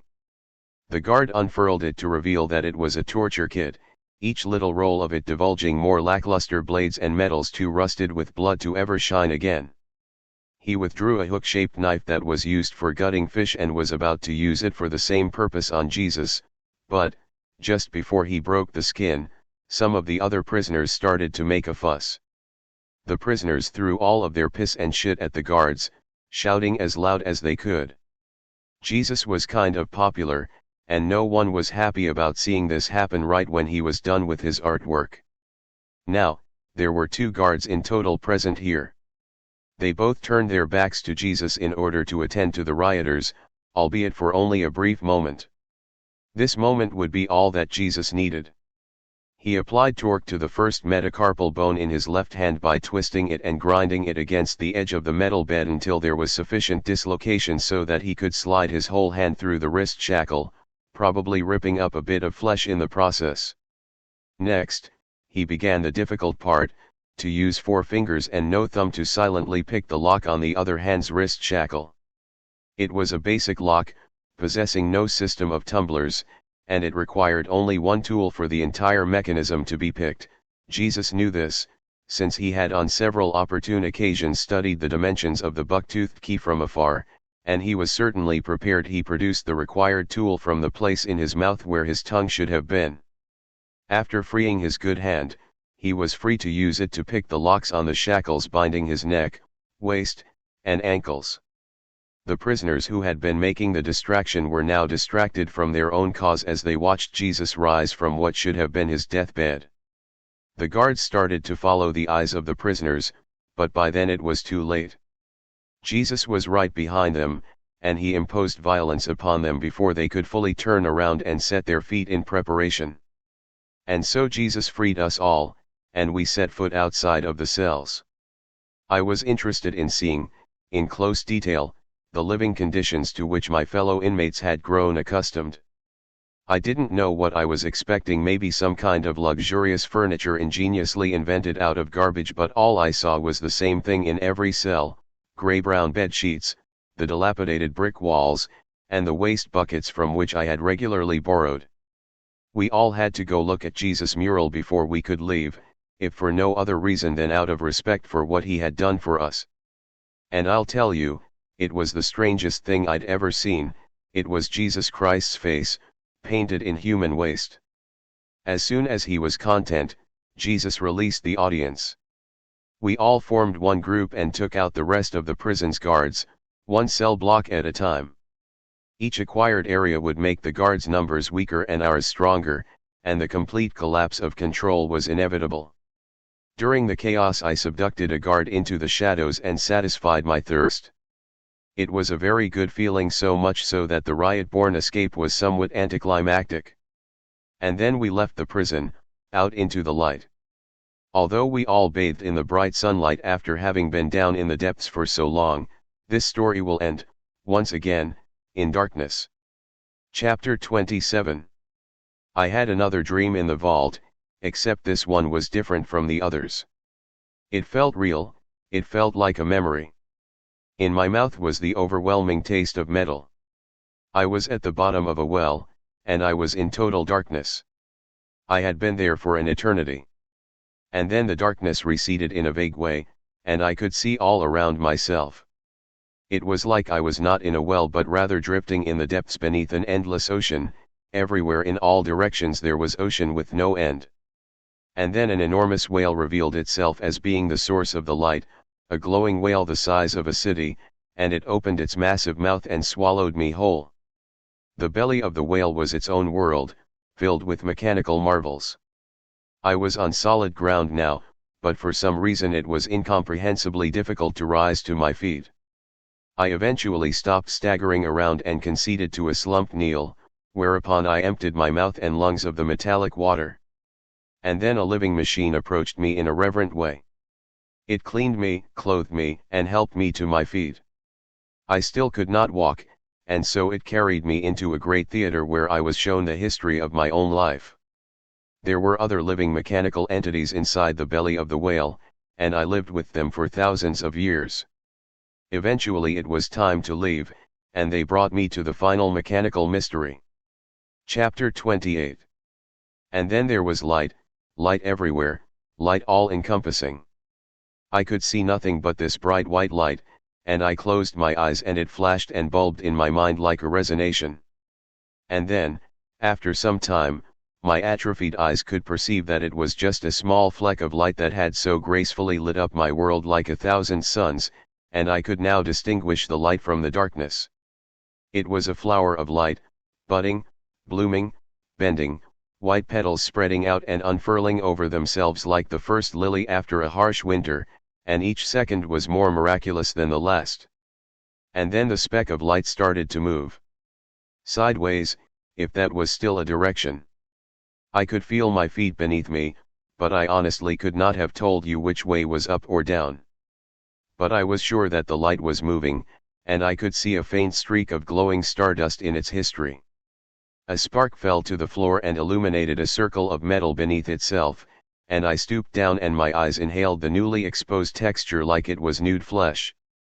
And it was raining sparks now, and oh God, I held my hands in front of my face and I could see those hands, and my knees buckled and I was swept down to the ground and I was crying for joy, and I wiped away the tears with my visible hands and I could see the trail of light moving in a new direction now. I extended my hands for the falling pieces of light like they were snowflakes, and then I took my warm hands and held them on my face and I was warm. At long last I could see the shape of a door. It was a door of darkness with an outline of light. After the edges of light were completed, forces of what sounded like suction removed Padempire from my sight. Behind him was infinite brightness. From that brutal white light emerged the figure of a man, and then 2 men, and then 3, and then more. I could see no distinguishing features, only that they were each carrying a pole with something like a noose on the end. I could tell just from the way they were walking that I was definitely in a new age. In different places and in different times a group of people will have a way about them when they walk. These people were walking with slight subtleties in their movements that I'd never seen before. I knew that these were not Americans. I knew that they would not understand a single word of my language. My bloodlust was still inexplicably gone, but I nevertheless could not help myself from assuming a hostile posture. I'm quite sure that I was outwardly insane, even though my internal thoughts made sense to me due to the uncompromising harshness of the punishment that I'd endured to this point. And so they grappled me with their tools and I thrashed about, kicking around the dust on the floor that was a mixture of Padempire's ash and also the long-forgotten remnants of my clothes that had fallen apart, shred by shred, thread by thread, over the millennia. They led me out of the vault. I had a paralyzing sense of discomfort, and it was not due to the metallic wire around my neck. It was, as I had witnessed many times before, very difficult for me to walk more than a few steps without turning and facing a new direction because I'd been so strongly conditioned to pacing within the well-defined confines of the vault. I had the overwhelming urge to stop and turn around, but I was unable to appease this urge because they were herding me away from the vault. While I was in the vault, my stories ended in darkness. But now I was free, and this story ends in sunshine. Chapter 29. From my counting I deduced that I'd lost 20,000 years. As you might imagine, the technology of this age was astounding. This world was so metallic, so electrical, that a mere toothpick would have more processing power than the largest supercomputer from your time. Everywhere there was metal. Vehicles were obsolete, people could simply fly. Such a thing is just so impossible to describe that I would do you a better service by trying my best to explain how it worked. My best guess was that there was something interwoven in the clothes, or that there was something beneath the skin in each human, and that this thing, or this system of things, fully harnessed the potential of magnetism for this purpose. There was no crime at all because everywhere there were sensors and scanners that could fully map a person's brain. These scanners, detecting the precise position of every neuron and comprehending their interrelations, could infer from the acquired information the thoughts and memories of a person, and so any crime that a perpetrator might be aware of would become instantly known to society. But I suspected that there would have been no crime even without these measures, since the society had eliminated all motives for crime. There was no competition for resources, there was no monetary system, and there was no private property. Things had worth, such as artistic value or mechanical facility, but there was such abundance and boon of all things that hoarding had become pointless. Religion was obsolete for obvious reasons. There were some other customary things worthy of note as well. From what I could gather while trying to decipher some of their speech, there was no longer a distinction in pronoun usage when describing a male or a female. Bathrooms were also unisex now, and it was not at all uncommon to see an entire establishment dedicating itself to being a bathroom, a cleaner, more luxurious environment to deal with something that would arise several times a day. I would also be deft in my duties to mention the situation with the children. Every child was an orphan. They were raised by society rather than by parents. This system, as I would later discover, was easy to implement because there was no longer such a thing as live birth. Humans were typically genetically engineered. In addition, the value of children didn't seem to be what it was in our time. A better way to say this is that the occasional demise of a youth would not be mourned more than the death of an established, contributing member of society. The technology of this world was so impressive because I knew that it all came from nothing more than dirt and rocks. And I was actually very eager to be examined by technology this time around. I was excited at the notion of discovering why exactly I was immortal and invincible, and I was most of all excited about the opportunity of joining this society. Chapter 30. I was wrong, I was so wrong. From my counting I felt confident that I'd lost about 20,000 years. 50,000 at the absolute most. But the reality was that I had lost 500,000 years. The date was 578,342 Common Era. To be technical, the year was something like 13,800,000,000 because humanity had, somewhere along the line, changed the year counting system to make the start of year zero the moment of the Big Bang. I can remember such a strong chill emanating through my body when I heard how much time I'd lost. I never had a home and I never had a family, but I think, at that moment, I knew what it was like to lose such things. Everything that I'd ever known was totally gone. Everything that I'd ever done had been long forgotten. When I had thought that it was around 20,000 Common Era, the feeling I had was that I was in a distant future, but that there was still some cord keeping me tethered to the bedrock foundation of a familiar time. Now that cord has been cut.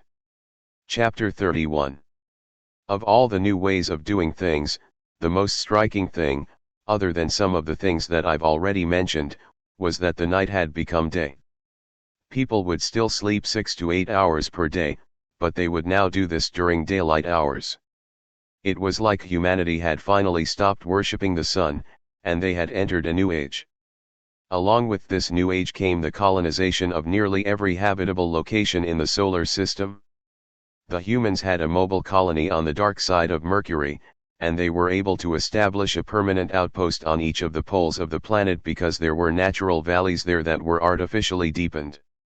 These valleys protected the outposts from the intense sunlight, and there were solar panels in a semicircle outside of each valley that provided constant and sufficient energy for both the outposts and the mobile colony until entropy would erode the working parts of the system, at which point reserve energy would be used until replacement machinery could be brought in from the blue planet. Global colonization of Mercury was feasible, given the current technological standards, and plans were in the works for implementation. Venus was most certainly uninhabitable due to its atmospheric pressure and temperature, but there were many permanent, unmanned research facilities on the surface. The gas giants were also, obviously, uninhabitable, but unmanned probes were in constant suborbit beneath the clouds of each of these. There were over 1,000 for each of the 4 gas giants. The Moon was, of course, inhabited. There is a story to be told, though.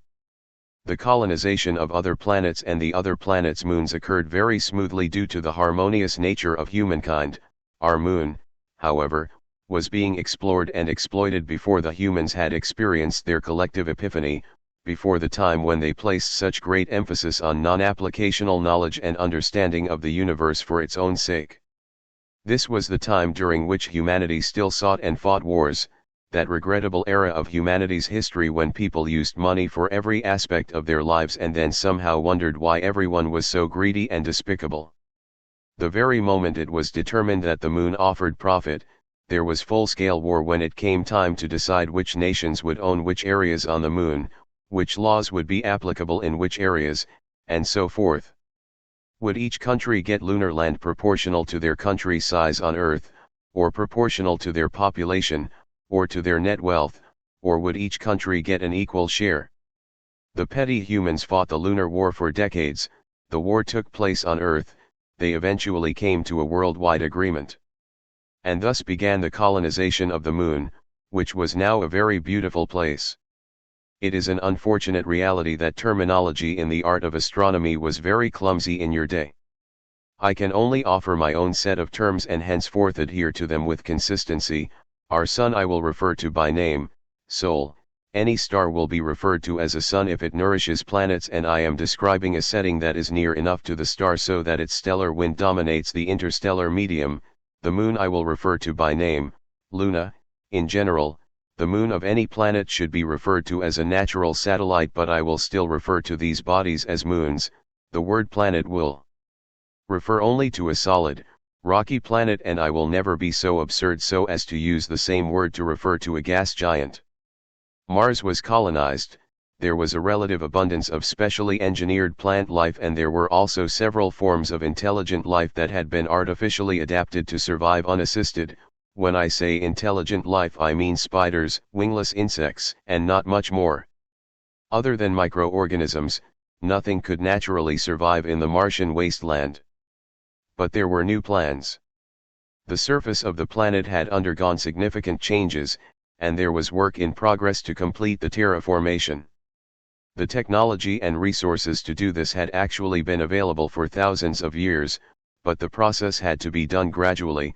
There was one failed attempt at a hasty global warming of Mars' atmosphere that resulted in catastrophic storms over the entire planet, and there were many deaths.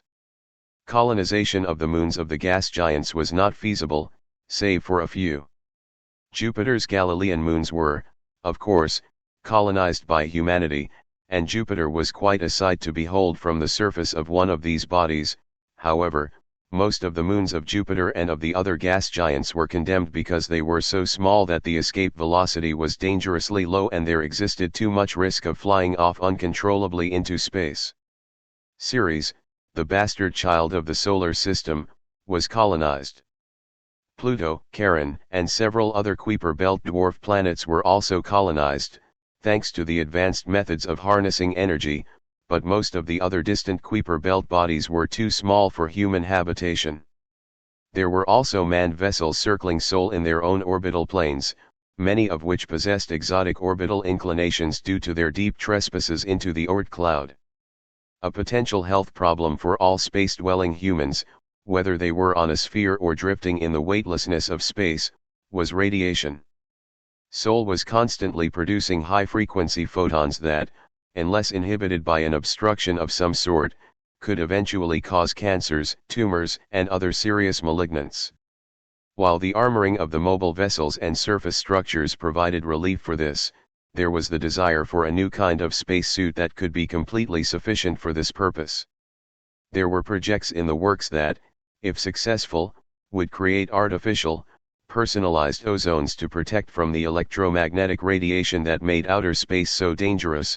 The solar wind, which would be particle radiation and the complement to the electromagnetic radiation, was not an issue because all space colonies, shuttles, and suits had personalized magnetic fields. Of all the new places that the humans were able to set up shop, the most amazing place was probably here on Earth. They had laboratories at extreme ocean depths, and there were people in them. The amount of pressure stomping down upon these laboratories was immense, the darkness was overwhelming, and the water, I'm sure, was cold enough to freeze your beating heart in place. In spite of everything, they were there, they were kidnapping bizarre forms of life for study, and there was just no stopping them. It was clear that there would soon be cities open to the public, and eventually the whole Earth would be fully covered in metal. Chapter 32. They took me to a great library that for all it was worth may as well have been built just for me. The library's purpose was to be able to communicate knowledge to a being that had no understanding of the human's language, or, perhaps, to be able to communicate knowledge to a being that had no language of any kind, and there was an interactive theatrical introduction that needed to be viewed repeatedly until the viewer was able to grasp the basic concepts.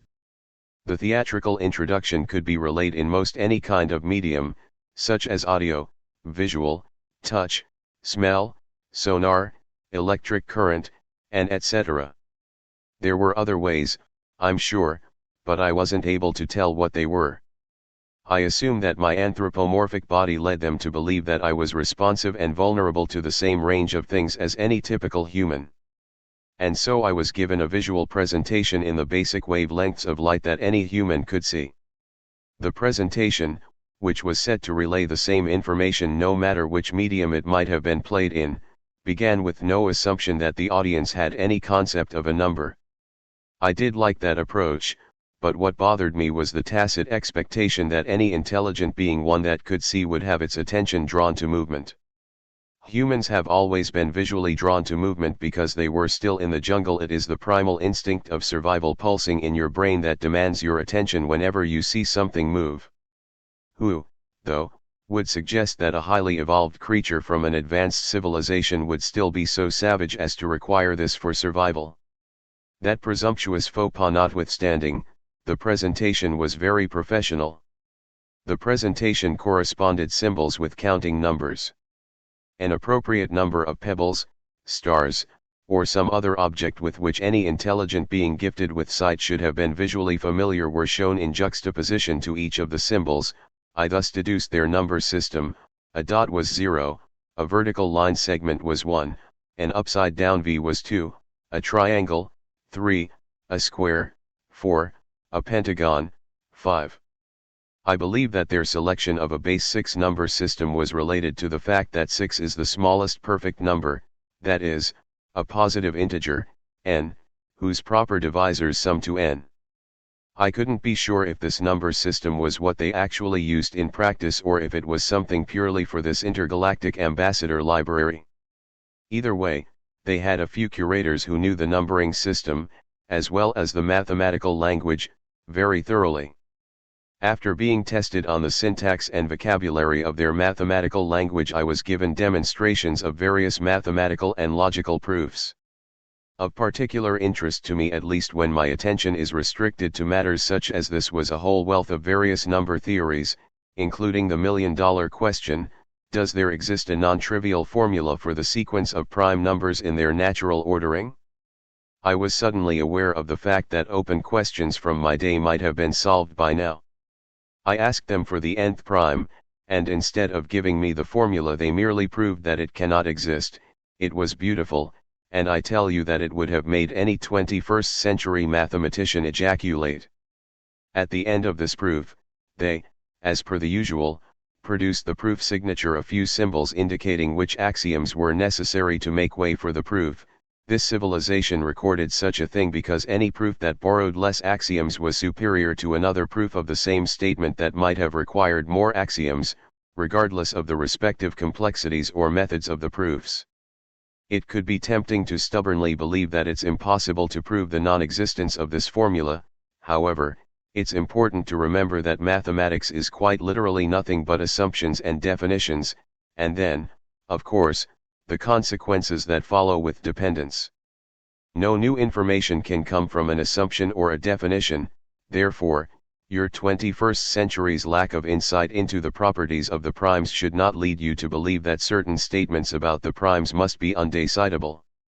And these mathematicians certainly started with assumptions different from anything I'd ever seen, and indeed there were, as I would later discover, thousands of different axiomatic systems of mathematics in this age, but the beauty of the proof was, naturally, rooted in the fact that primes are so simple and fundamental that a great many axiomatic systems will be arithmetically structured by primes. This produces many different paths that can be explored for the answer. Looking at it that way, I suppose it shouldn't be too surprising that they were able to conjure this proof. I was about as intelligent as an ape with a crayon compared to even a layman of this era, and yet I was still deemed fit to be instructed. But I knew that I wasn't fit to be instructed by their standards. I was only deemed such because I was a scientific marvel to them. They wanted to educate me so that I would share their thirst for more knowledge and thus willingly lend my indestructible body to them for such an endeavor. They did not know that my desire was already very much there. They taught me all things, even the things that I did not really need to know, since they would have felt shameful if they were to deny me any knowledge. The historical part was the prize feast of information. I was particularly fascinated simply with the title of one portion, Interstellar Colonial History. I'd never before been taught history because I had lived through it all. I now had over 500,000 years of extremely well-documented history to learn, and I couldn't get enough of it. Chapter 33. And so now you will be told the secret of my immortality, why there is no blade, bullet, or bomb that can harm me, why there is no poison that can pollute me, why there is no clock that can count to my last heartbeat. I am utterly indestructible because I am made of only one particle. A particle the size of a man. That's not to say that I consist of only one molecule or one substance such that further decomposition would alter my chemical properties. I am but one elementary, indivisible particle. There were many consequences that followed from this conclusion of my constitution, one of which being the fact that the humans in this future world were unable to scan my brain, or even detect its existence, since no light could pass through me. Immediately after I was exhumed from the vault, they weren't really surprised that my brain activity couldn't be scanned by their machines. Not much more could have surprised them, since they'd already found a man in a welded shut vault that had, judging just from the primitive design, been constructed and sealed thousands of years prior. On the other hand, they were very much perplexed as to why they couldn't so much as draw blood samples from me. They had presumed that I was made of cells, but that there was some dense skeletal structure blocking the electromagnetic penetration of any part of my body. The absolutely impenetrable nature of even my superficial skin cells, however, was something far beyond their expectations. Then they tried to peek at those super strong skin cells and they saw nothing. My skin appeared to be the same at any level of magnification, and even when they looked down my throat the same phenomenon persisted. And so, with my consent, they performed tests of mortality on me. The tests gradually rose in intensity until they began to notice that I was luminous. Exposure to these levels of heat purified me of incidental dirt and dust, and I shined more than the sun because I perfectly reflected all photons that greeted me. Despite the technological limitations dwarfing the rigor of these tests, the scientists felt fully convinced that I was inexplicably indestructible. In the ensuing experiment I was bombarded with quantum particles and it was verified that all collisions were completely elastic. Nothing ever passed through me, no matter the wavelength. There was never any way to perform a proof in science, and so we could not prove that I was made of only one particle, but the test results were unmistakable. The experiment was repeated so many times that the conclusion was probably more certain than anything else that was known in the whole of science, but that was what was necessary because of the humans' reluctance to believe it in the first place. There was absolutely no doubt that I was the one-particle man. But there were so many questions now. Why did I reflect many photons of light at varying wavelengths, produce friction against objects, weigh as much as a man, and look like a man? Why could I not extend a finger and push through any solid matter, seeing as how there would be no resistance on the atomic level? If the caverns beneath my orifices terminated into the same kind of smooth surface that was lining the outside of my body, then how did I, for example, collect and interpret light? Why was it that I didn't exhibit the properties of any kind of particle that was known, but rather interacted with the environment in a classical way? Why was the time scale of my consciousness exactly like that of a typical animal on Earth instead of perhaps a more or less acute time scale wherein a conversation with me might take microseconds or millennia? Animals have evolved a time scale of consciousness as a function of both brain size and the 24-hour daily cycle. My time scale, being totally arbitrary, was inexplicably synced with this. But these weren't even the most pressing of questions because they could, presumably, be answered with more inspection. For the humans, there were two main issues that would possibly never be solved.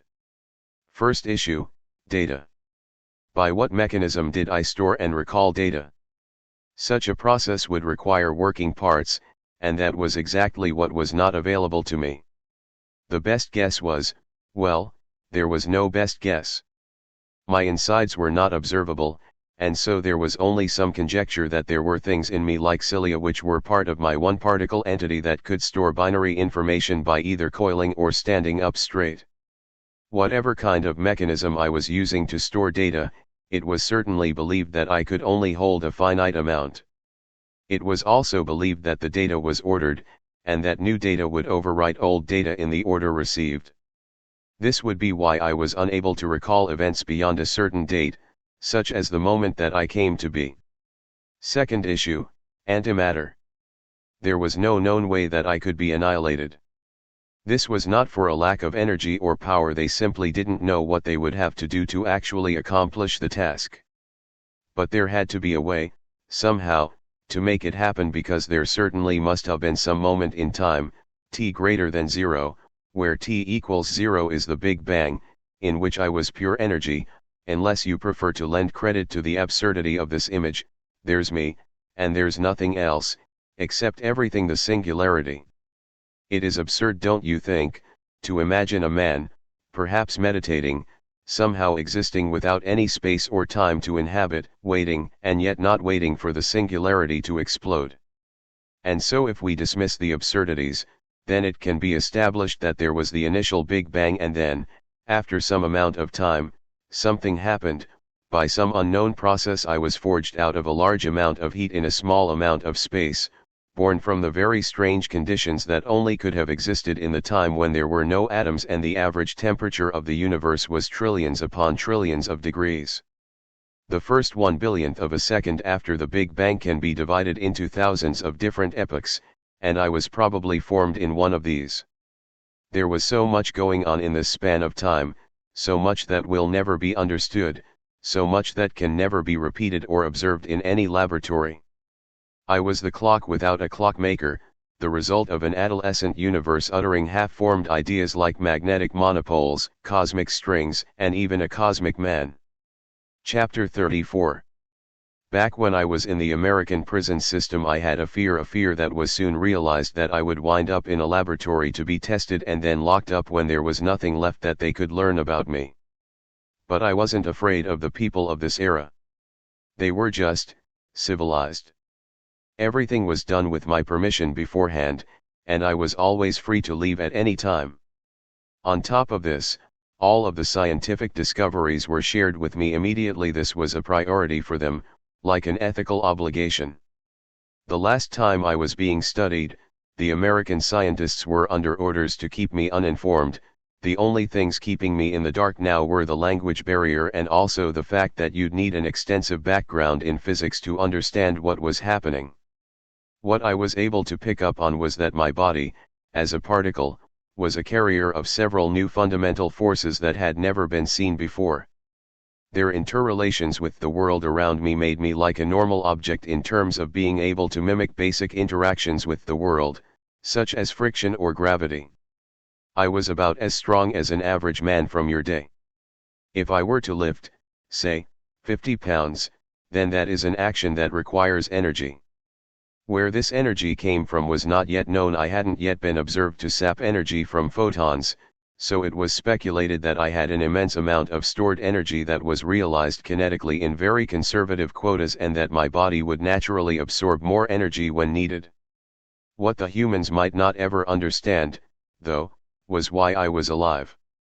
They could never see inside me, and they could never know for sure that I actually was a sentient being rather than a non-living entity programmed to respond to scenarios in appropriate ways. They simply had to take me at my word that I was alive. Every living thing, except for me, has some form of a metabolism. Every living thing has the ability, at least on the cellular level, to reproduce, and every living thing will eventually die. I could not even have been described as alive on the most basic level as an open thermal system because, as my stay in the vault suggested, I could live indefinitely in a closed system. As entropy becomes arbitrarily dominant, entropy would not degrade me because I was only one thing and thus not a non-trivial system. My natural bodily functions, the few that I had, were fraudulent imitations of genuine human functions. My tears, so I've been told, were made of moisture from the air, although, of course, the reason that my deep emotional anguish could coerce water droplets to coalesce remained a mystery. Why I felt the need to breathe, to take in oxygen and give it right back, to produce the frivolous chemical reaction O2 producing O2, was something that I'd been asking myself my whole life.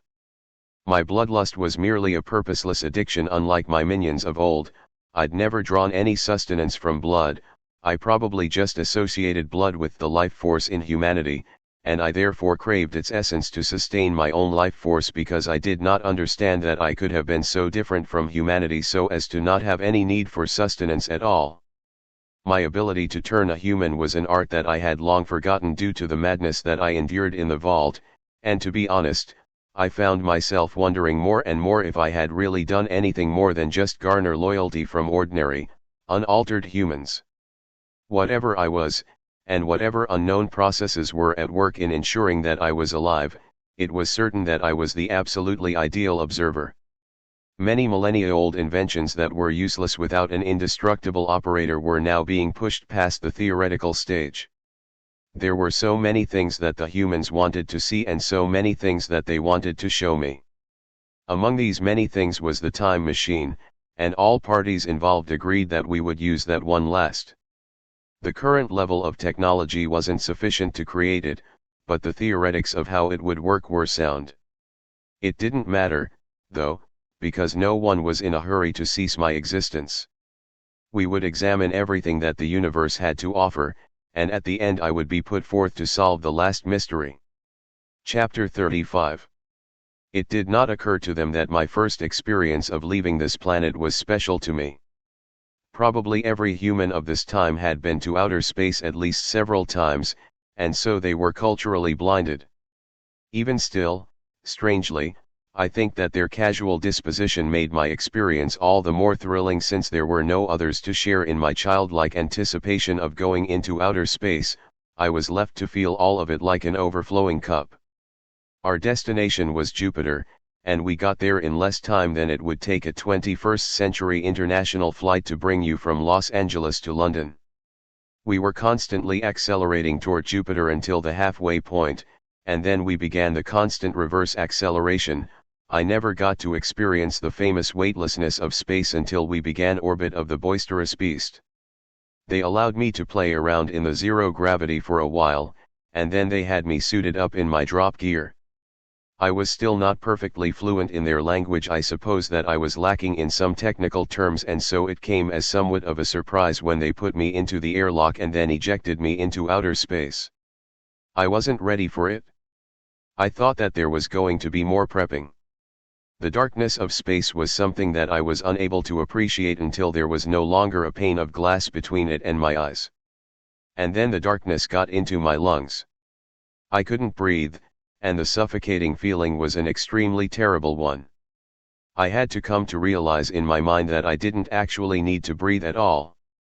And the pressure difference was just as much of a shock on the rest of my body as it was on my lungs. I thought I felt my eyes bulging out of my head, but I knew that such a thing was impossible due to the structure of my body. Despite all of this, there wasn't a whole lot going through my mind while I was falling into Jupiter, other than maybe the occasional fear that my drop cable would snap and I'd be lost forever in a sea of metallic hydrogen. When I broke through the clouds, I was surprised at how cold, dark, and wet it was. I really didn't even expect there to be clouds. I don't know why, but I just assumed that the atmosphere would be ubiquitous and uniform, like an all-encompassing fog. But the clouds were present and they were blanketing the whole sky, which was probably why it was a bit colder and darker underneath them. In my mouth were strange new tastes. And the sound was quite loud, louder than anything I'd ever heard, like a million ghosts all whispering at once. I was in free fall, and I didn't know how far down the humans planned to drop me. But just as I felt myself starting to panic, they contacted me. That's right, despite the thick clouds and the heavy noise and the ever-increasing pressure, the working parts of my one-way earpiece radio triumphed in delivering me a message from the humans. I want you to touch your fingertip to your nose and see how long you can hold it there. And that was all the voice said. I would have asked if they wanted me to recite the alphabet in reverse order as well, but it was a one-way radio and I wouldn't have been able to formulate the question in their language anyway. So I touched my fingertip to the tip of my nose and started counting to infinity. Perhaps I shouldn't have been able to do this for very long, considering the ferocious winds that were at play, but the fact is that I was just able to do it. After some time they reeled me back into the ship and asked me specific questions about what I'd experienced. They then gave me some oblong object that I needed to keep hold of while once again falling through the Jovian atmosphere. In this manner they kept reeling me back in, collecting testimonial data from me, and giving me objects to hold onto or telling me to do jumping jacks while free falling through Jupiter's clouds. It went on for hours, and I certainly had no complaints because I was the first living creature to perpetually survive unassisted on Jupiter. Chapter 36. Something personal. I needed to see Podempire again because I kept wondering if this was all a dream and if I would wake up. But when I got to the vault, nothing happened. I just felt nothing. That's how I knew it was real. But I already knew it was real by now. I'd been out for centuries, and I had more information in my head than the entire sum of humanity's knowledge in your day. Podempire's broken body rested on the floor where they'd left him after disemboweling him with the white fire. The side facing me now was the side I hadn't seen since the days when people were still dying of cancer and heart disease. I just sat down on the filthy floor and stared down at him, unable to think of anything else worthwhile. I slipped into a trance. After some time had passed, I discovered that I had been, without realizing it, staring into my light source. It was like a solitary star in this palace of darkness. Perhaps the reason I came here to visit Podempire was because tomorrow I would be traveling to the stars for the harvest. This moment was possibly among the very last that I'd ever be spending on this planet. Something could go wrong out in deep space, or we could find some other planet of permanent inhabitants. Perhaps we will encounter some abundant source of energy, or we might find a remarkable civilization with wonders yet unseen. There were just so many stars. Chapter 37. After observing and measuring many white dwarf stars with no success, we had finally located one that was just right. It was a solitary star on the fringes of the Orion Arm. We'd found many other white dwarf stars that were more suitable for our aspirations, but the bulk of them were in the galactic halo. We were not sufficiently sophisticated at this point in time to voyage that far. Interstellar travel was fairly tedious for us, as the advances of technology over the years first exhausted the limitless wonders of extremely small, extremely fast computers, and so at this point in time we were not capable of exploring much farther than the reaches of our deepest exoplanet outposts. The limiting factor here was not thrust but rather a finitely renewable environment to harbor human life. We calculated that the dwarf star was in the perfect temperature range for the tools that I would be bringing to its surface, taking into account, of course, the immense pressure differences above and below the well-defined surface of the shining dead star. The temperature of a white dwarf is typically a function of its age, since these dead stars deplete their heat supply with no way of renewing it, and so we had to find a star that was of the perfect age it needed to be hot enough to create a desired effect in our tools, but not so hot that the tools would helplessly melt. The star's rotational speed, the single most important factor, was ideal. The more compact dead stars, such as black holes and neutron stars, have extremely fast rotational speeds on account of the fact that angular momentum is conserved during their explosive stellar deaths, but white dwarf stars typically spin very slowly. We needed a white dwarf star with a curiously high rotational speed. This was because the strength of a star's magnetic field is related to its rotational speed, and we had necessary applications that could not be possible without a strong enough magnetic field. At the same time, the rotational speed could not be too high. If I was going to be submerged in the solid substance of the star, then the ship, to which I would be tethered, just like in the practice runs on Jupiter, will need to be traveling fast enough to keep up with the star's rotation while simultaneously thrusting upward to prevent the escape of orbit. The window of acceptable rotational speed was thus quite small. Upon discovery of our perfect white dwarf star, we left the blue planet. After a bit of interstellar travel, we had to dock our deep space vessel at the station closest to the star and there make modifications to create a new degenerate matter extraction vessel. The extraction vessel was brutal to human life. Since it was completely impossible to protect the humans from the intense radiation that will engulf the ship at such close proximity to the shining dead star, it was decided that no resources whatsoever would be devoted to such an endeavor. Thus, aside from having no radiation protection while traveling even through the docile parts of space, the crew would be cooked from the inside while in close orbit of the white dwarf. The solution, as I'm sure you'd surmise, was simply to have machines constantly healing every member of the crew. With all of this punishment being inflicted upon the humans, you might anticipate that the payoff would be vast. But that is not the way humanity was in these days. Remember that there was no longer such a thing as money. There was no longer the need to benefit in some kind of material way from doing something.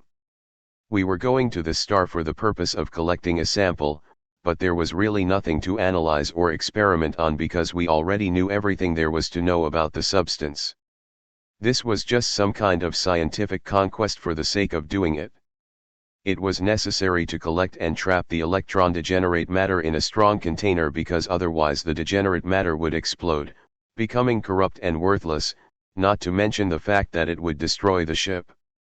The abnormally high pressure that only a retired star can provide is what's necessary to generate and maintain the matter's strange state of energy, and this pressure will be so immense that even our most advanced artificial crystal, reinforced with efficient shaping, could only withstand the external pressure for a few seconds.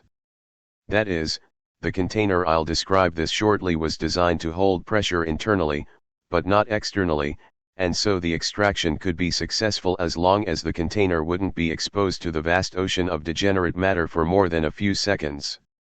And so I was going to be placed upon the surface of a white dwarf star, and I can already hear your objections.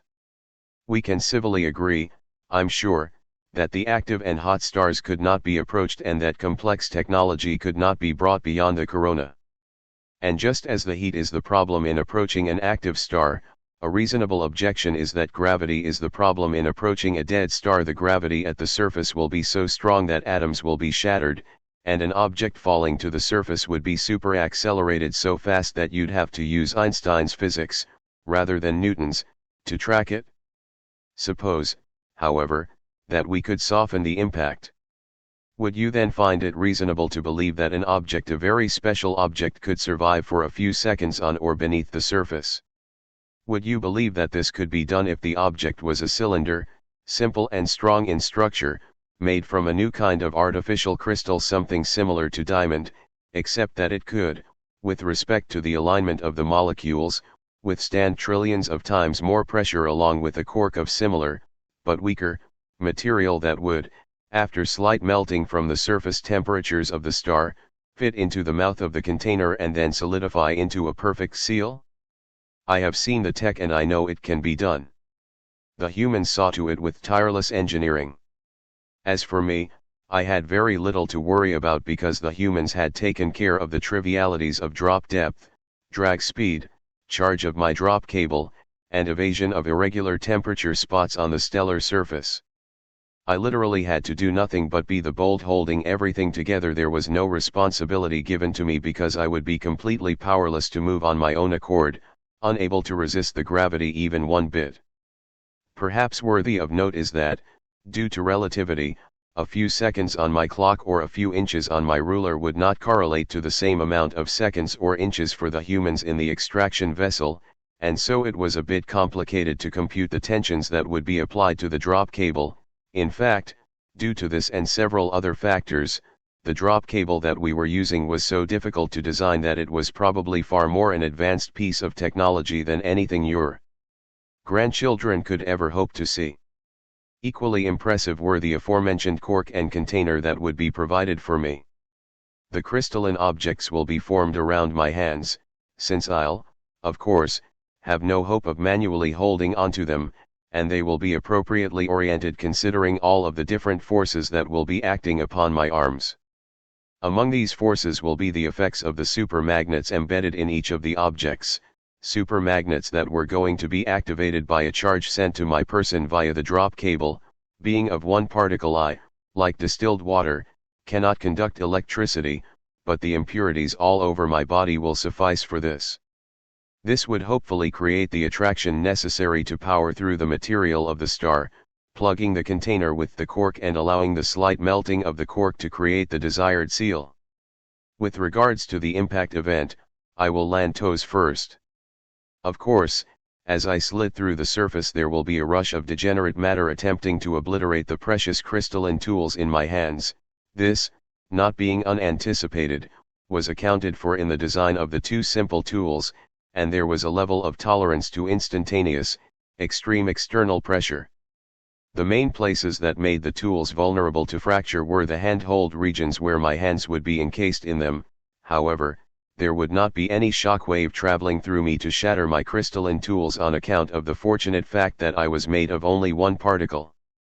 I had to be submerged because I would have absolutely no control over my extremities in the star's environment, as I mentioned already, and bending over to scoop up some degenerate matter was absolutely out of the question.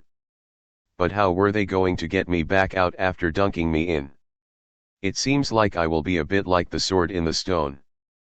But by countering the gravity with a charged drop cable I will ride the magnetic field of the compact star, essentially turning the star sideways so that the net forces are pushing me orthogonally to a ray coming out from the star's core. The extraction will be much easier if gravity is partially negated in this fashion. After I'm free from the material of the white dwarf, we will simply use the cable's tension to finish reeling me back up. There were, of course, many other variables to keep track of as well, and we had to keep the margin of error on each one smaller than how small we were in relation to the star. Despite all of these things, I had tremendous faith in the humans because of all the wonders that I'd seen on Earth. Chapter 38. I was tethered to the ship via my drop cable.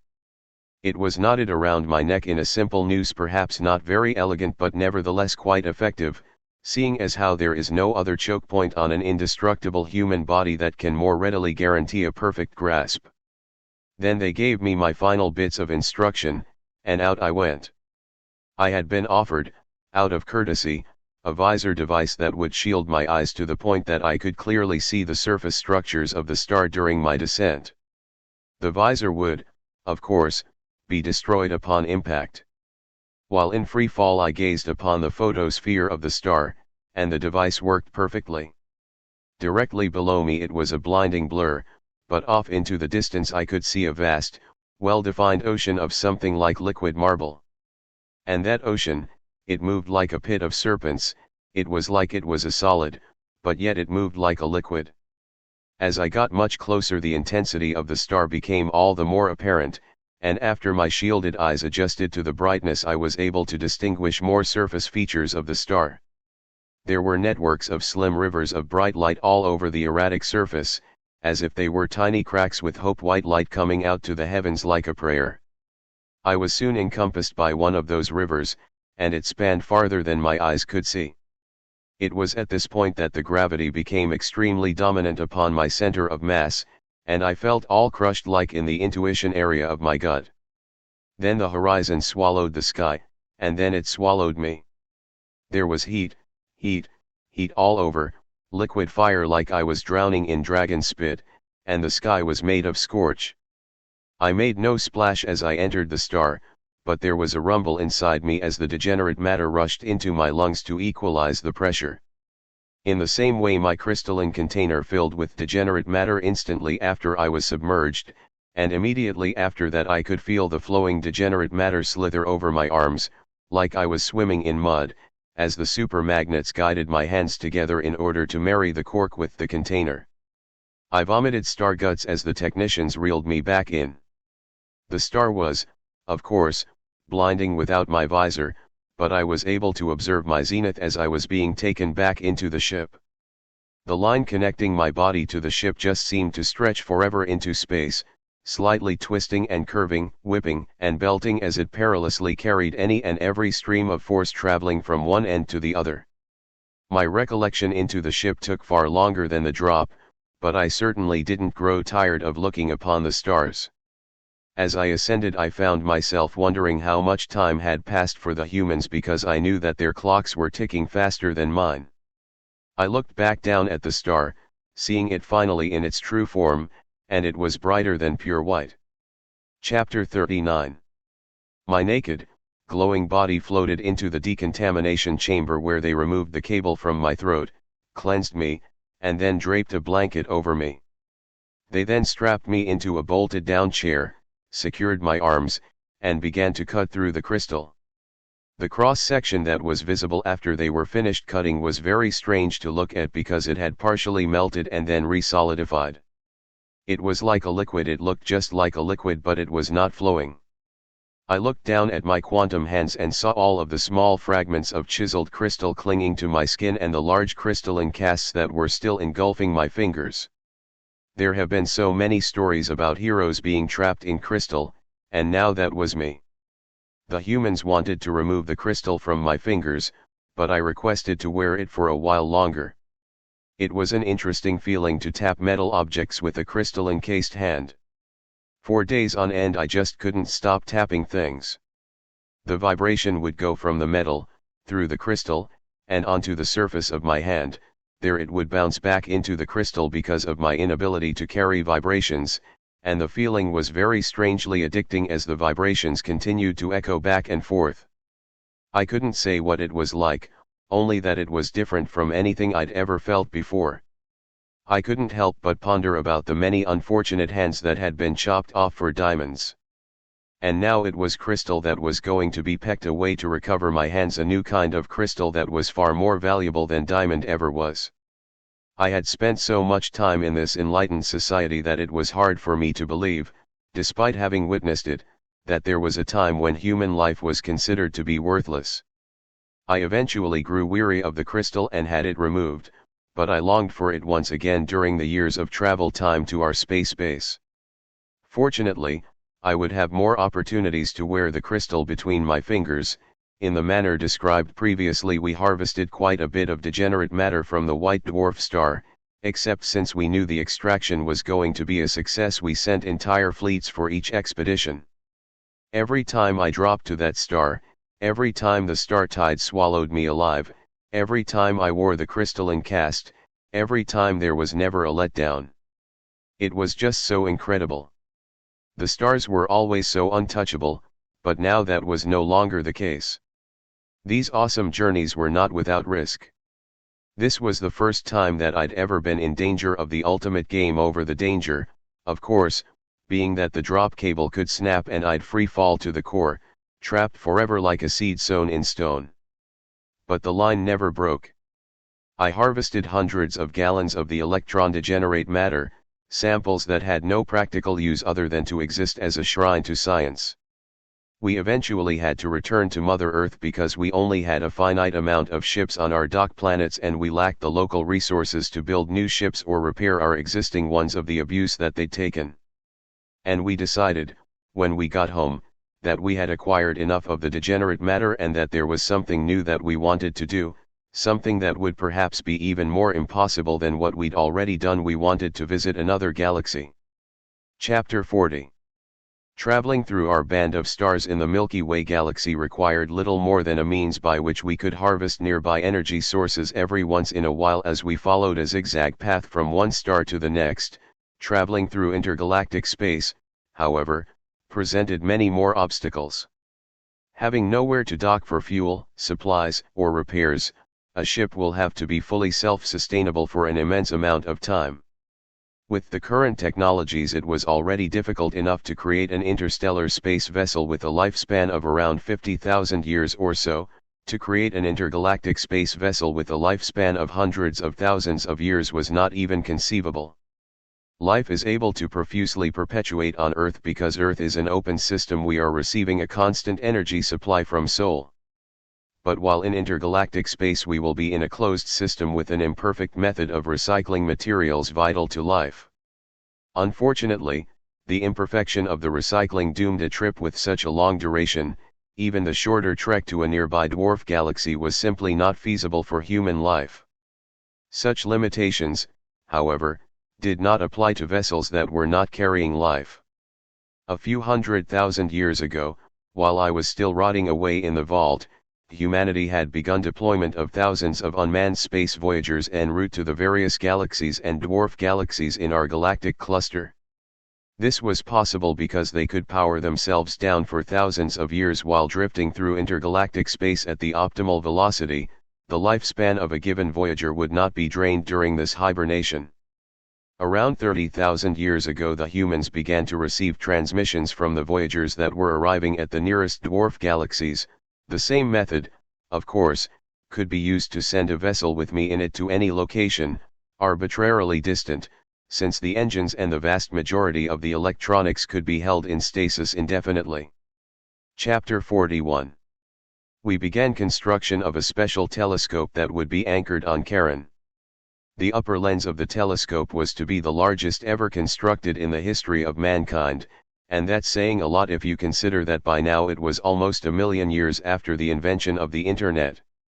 The telescope had to be high above the surface of Charon since the celestial object clutched to a slight trace of an atmosphere that hovered over the ground like a morning mist. In a large circle around the telescope there were guns stationed on the ground that were set to deflect any space dust or debris that might threaten the lens. The telescope on Charon was actually the master telescope, not the whole telescope. The whole telescope was a bit strange. It was a system of slave telescopes working on a network with the master telescope on Charon. The slave telescopes were in space, in the orbital path claimed by Pluto and Charon. Together the telescopes produced, with the usual ingenuity of the engineers, an image unimaginably more refined than anything that the master telescope could produce by itself. Once completed, we used the telescope to observe stars in Andromeda that would have been otherwise too dim to scrutinize. We weren't interested in the stars that we were able to study without this new technology, since they would have been either part of a stellar orbital group or else too large, powerful, and dangerous to support human life. We searched for solitary, main sequence stars like Sol. Spectroscopy, together with the observation of a star's wobble, allowed us to deduce the properties of the star's planets and determine the likelihood of whether or not a given planet could be terraformed to support life from Earth. Checks and inspections were performed on every indirectly observable candidate planet in Andromeda until we finally found Terra 1a. There was also the issue of making star maps, and the process was, due to the sluggish speed of light, quite a bit more complicated than it might seem at first.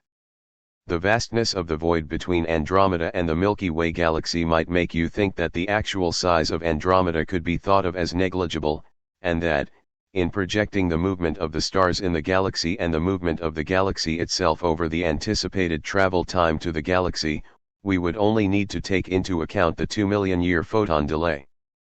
But the galaxy was over 100,000 light-years across, and so our photographs would depict, due to the galaxy's orientation in relation to us, light from the back end of the galaxy that is about 100,000 years older than the light from the front edge. This was no longer something that we could just fib away because I was actually going to be landing on a hard surface, a very precise set of coordinates in comparison to a whole galaxy. It was clear that even slight imprecisions could cost hundreds of years to correct. We needed to not only have perfect calculations and extremely accurate data but also the ability to make navigational refinements as often and as precisely as needed. And, of course, much more than navigation would be required of the deep space vessel. Since so much of an emphasis had to be placed on its traveling abilities, the mammoth vessel was constructed entirely in space and completed without the ability for it to dock on the hard surface of a planet.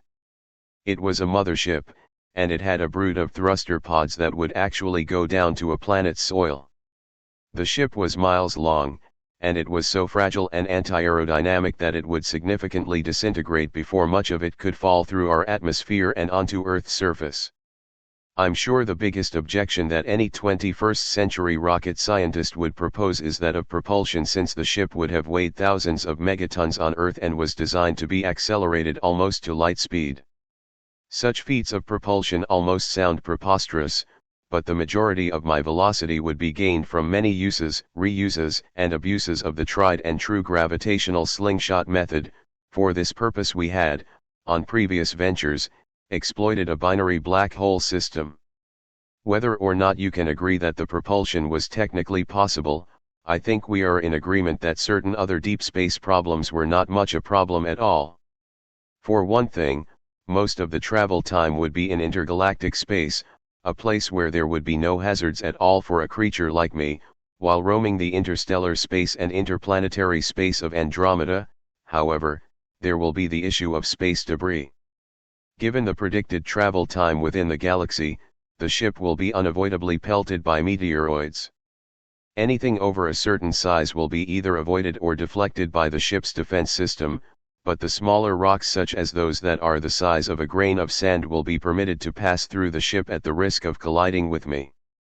This would only be a nuisance, and nothing more, since I could not be injured and since the important data, mission materials, engines, and all other critical things on board were in armored sectors, and the defense system would make an exception for a small projectile if it threatened vital areas. There was also no risk of explosive decompression since the interior of the ship maintained a constant vacuum. The ship was completed, the star found, the planet presumed. Maintenance of my sanity was the first priority, as I was to be the sole operator and observer. In stride with this endeavor, the humans were going to maintain interactive contact with me in the very beginning, so that part of the voyage, at least, wasn't at all going to be like being in the goddamn vault. Additionally, they installed a reality simulator wherein I could interact with the artificially intelligent programs that were indistinguishable from real humans. What they could not do was prevent the floating, which began, just as I was foretold, after I had acquired my optimal velocity by slinging around a couple dead stars. Chapter 42. When my speed, relative to the Milky Way galaxy, had become a certain value that was slightly greater than 0.99 c, that is, 99% of light speed, the inertia of the ship became so immense that it was very much impractical, given our technology budget, to maintain the precision thrusts required in order to further escalate my velocity via gravitational assistance. It took tremendous energy to reach 0.99 c, but it was worthwhile, even this close to the speed of light. Even with this much time dilation due to my velocity, the destination was simply so far away that I would still need hundreds of thousands of years, on my clock, to get there. Once I reached my optimal velocity, the engines were shut down. And when the deep space drift began, so, too, did the floating. Technically speaking, there were, of course, many ways to solve this problem, sort of. Even in your day, this problem could have been solved via magnetic boots or Velcro carpet with Velcro boots. There were similar remedies that the newer technologies offered me, but they were all just as worthless.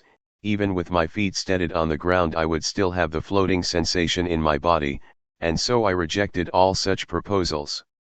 The humans had also offered to make me a centrifuge ring on the ship that would be able to simulate gravity. If I were to lodge in such a structure that was constantly spinning to a desired degree, then I'd feel right at home. I declined this offer as well because dedicating energy, space, and structural accommodation for such an endeavor would inescapably subtract from the maximum potential volume of the ship. At all costs I wanted the ship to be as large as possible so I would feel less trapped like how I was in the vault. Additionally, the centrifuge ring would restrict my movement to a plane, whereas a zero-G environment would offer me something more like a cube in which to roam. Like I already mentioned, the humans wanted to do all that they could to keep me mentally stable. To this end they not only designed the ship to my likings but also kept in contact with me as I progressed through my journey. As I distanced myself more and more from home, fluid conversation evolved into a system of delayed news updates due to the photon lag. The gaps in transmissions got bigger and bigger until I was essentially cut off. Transmissions were taking thousands of years to be received. I was officially in intergalactic space. Every being in the universe had some address, planet, star, galaxy. I had no address. I had no galaxy. If some intelligent being were to ask me my location, then I'd respond, nowhere. I felt my identity starting to slip away as well. The reality simulator was supposed to help ease the burden of such a long journey, and in this regard it was successful, but sometimes, during a lifetime, I would spontaneously wake up, unsure of which world was real and which was a dream. The humans were unable to completely avoid this occasional error because my body was impenetrable. I was receiving all of the sensory data that was consistent with the situations that I was encountering in the simulator, but there was no prod or wire that could communicate directly with my brain. I could do anything in the simulator. I was born, I lived, and I died, and it was all in real time. There was little confusion about the difference between reality and the simulator when I ended the program properly, that is, by death, because there was an addendum program that would be activated to assist with this matter. There was an extensive database of personalities and environments, some fictional and some non-fictional. Most of the time I would choose to live in the recreated historical world, setting my birth date to the various times during which I was preoccupied with the vault's interior. I'd check for new transmissions from the real world between lifetimes, but whenever I woke up by malfunction I felt the need to silently gaze upon the galaxies. I was chasing light with such aggression that all of the galaxies were crunched together, as if they were fleeing from me. I would sometimes be filled with terror at the sight of the entire universe being so very small and so very distant, at the sight of an unedited, unaltered image being so alien to my intuition. I sometimes had the fear that these relativistic effects would be irreversible, even if I slowed down. It was difficult to distinguish one galaxy from another without the help of a rigorous computer that was blind to the awe of it all. But in spite of the warped image and the vague fear, there was a familiar motif, and it somehow helped remind me of who I was. Each dot was a world full of worlds, and there was so much that we would never, ever know about the cosmos. I was the first child of the Earth to exit the Milky Way galaxy and observe it from the outside. I could see the brightness in the middle, and I could see the starlit nebulae collectively forming their swirl shape, but I could no longer see my home. Chapter 43. At this point in time I was closer to Andromeda than I was to the Milky Way galaxy. I'd spent the last 100 years or so out of the simulator because I'd just grown so bored of it.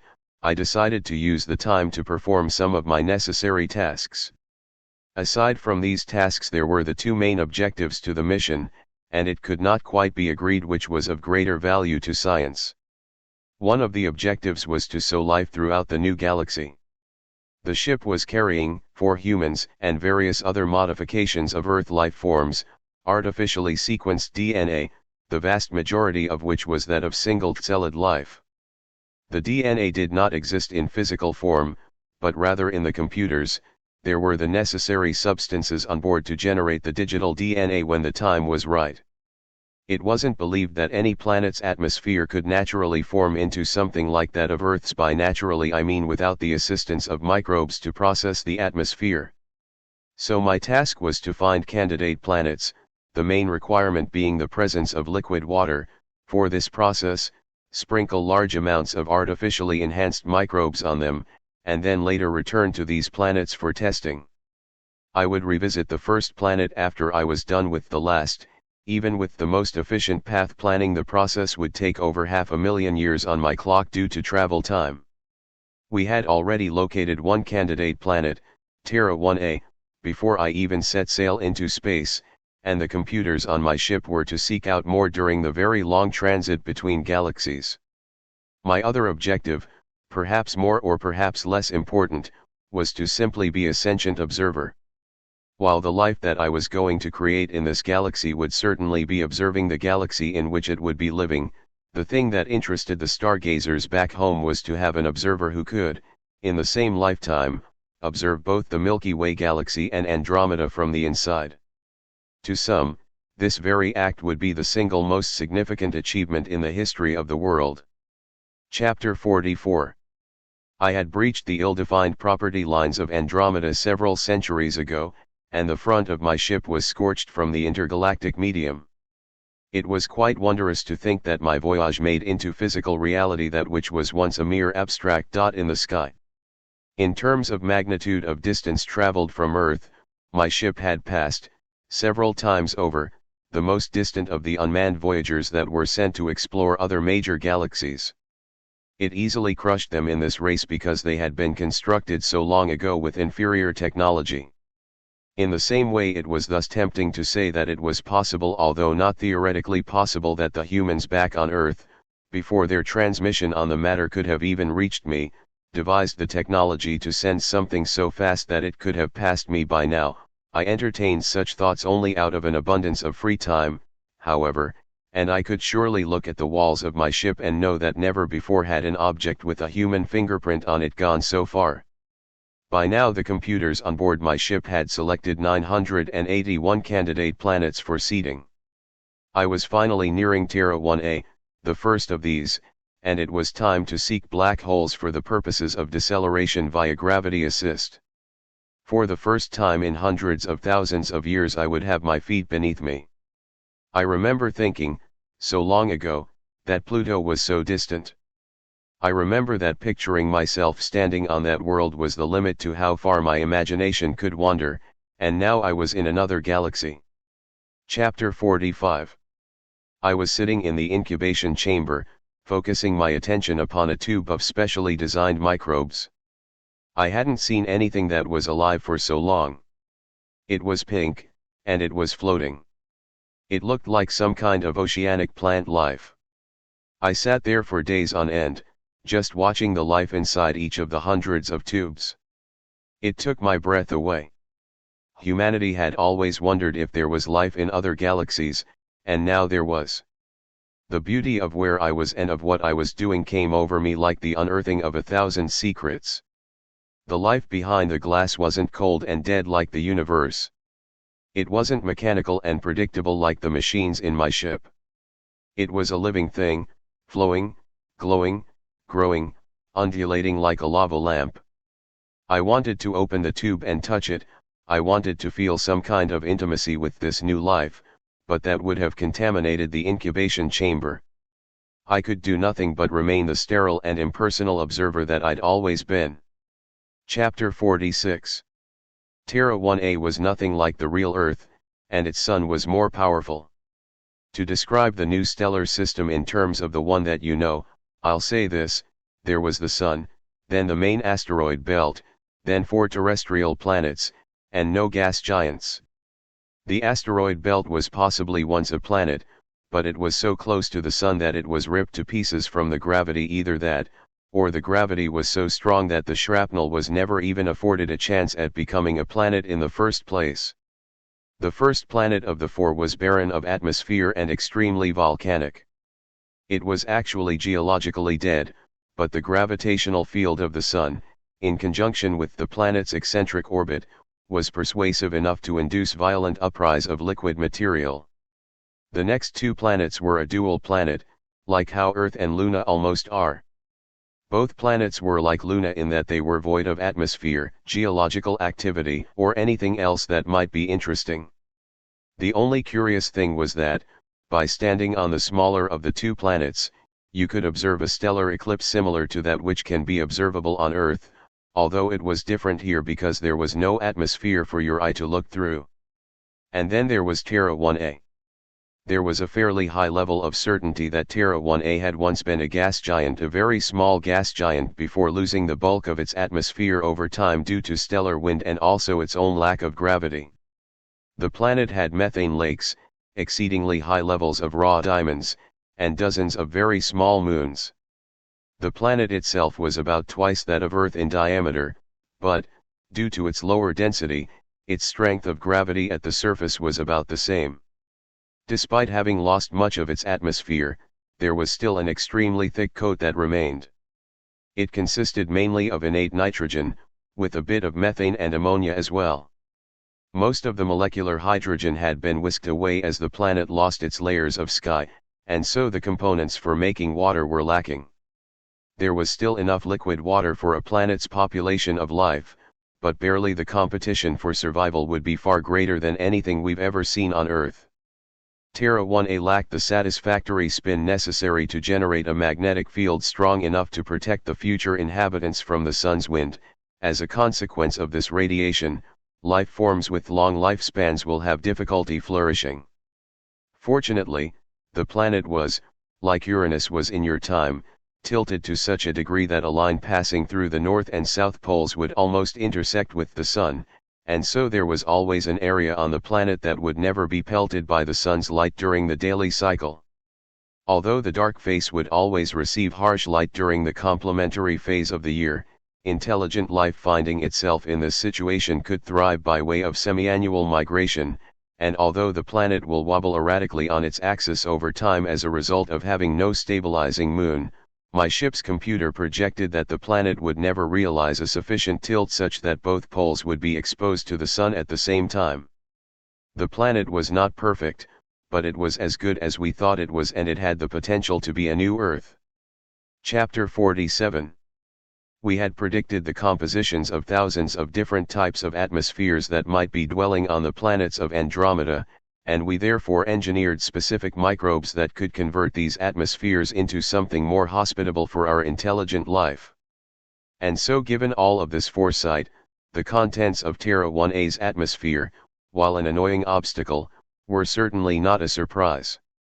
A process that took upward of 1 billion years on Earth could be done in less than 1 million years here. Why? Firstly, I would be fathering highly advanced microbes that were specifically designed to process the contents of the given atmosphere, microbes that were refined from billions of years of evolution and then later repurposed by intelligent engineers with incredible technology, rather than an accidental chemical with the inexplicable ability to self-replicate using materials around it. Secondly, I would be seeding the life over the face of the entire planet, instead of just one spot, so that the process would be quicker, and also to avoid a catastrophic single-point failure. Colonies will spread out and then begin to compete with other colonies, and on the bright side of the planet there will be sharp radiation coming down from the heavens to encourage rapid mutation. As resources become scarce, there will be new forms of nutrients being tapped, and the blind, defecating, savage life will thrive. Chapter 48. Terra 1a was on the opposite side of the sun relative to where I was coming from. I was able to set my course in such a way so that I could make the dual planet system intercept my path, thus allowing me some time to walk upon the surface of one of them before visiting Terra 1a. They were barren, like Luna, but believe me when I say that they were worlds. I went to the smaller planet. The light from the sun was a bit strange in the black daytime sky, and the shadows on this planet were unlike any that I'd ever seen. They were so long and dark. They weren't dark gray, they were pitch black. The whole surface was one all-encompassing titanium sand dune. I picked up some jagged pieces of sand and let them flow through my fingers, and they fell to the ground as slowly as snowflakes. It was remarkable to me that this place was real. It was so distant from Earth, and in construction and constitution it bore no resemblance, but yet it was still subject to the very same physical laws and rules.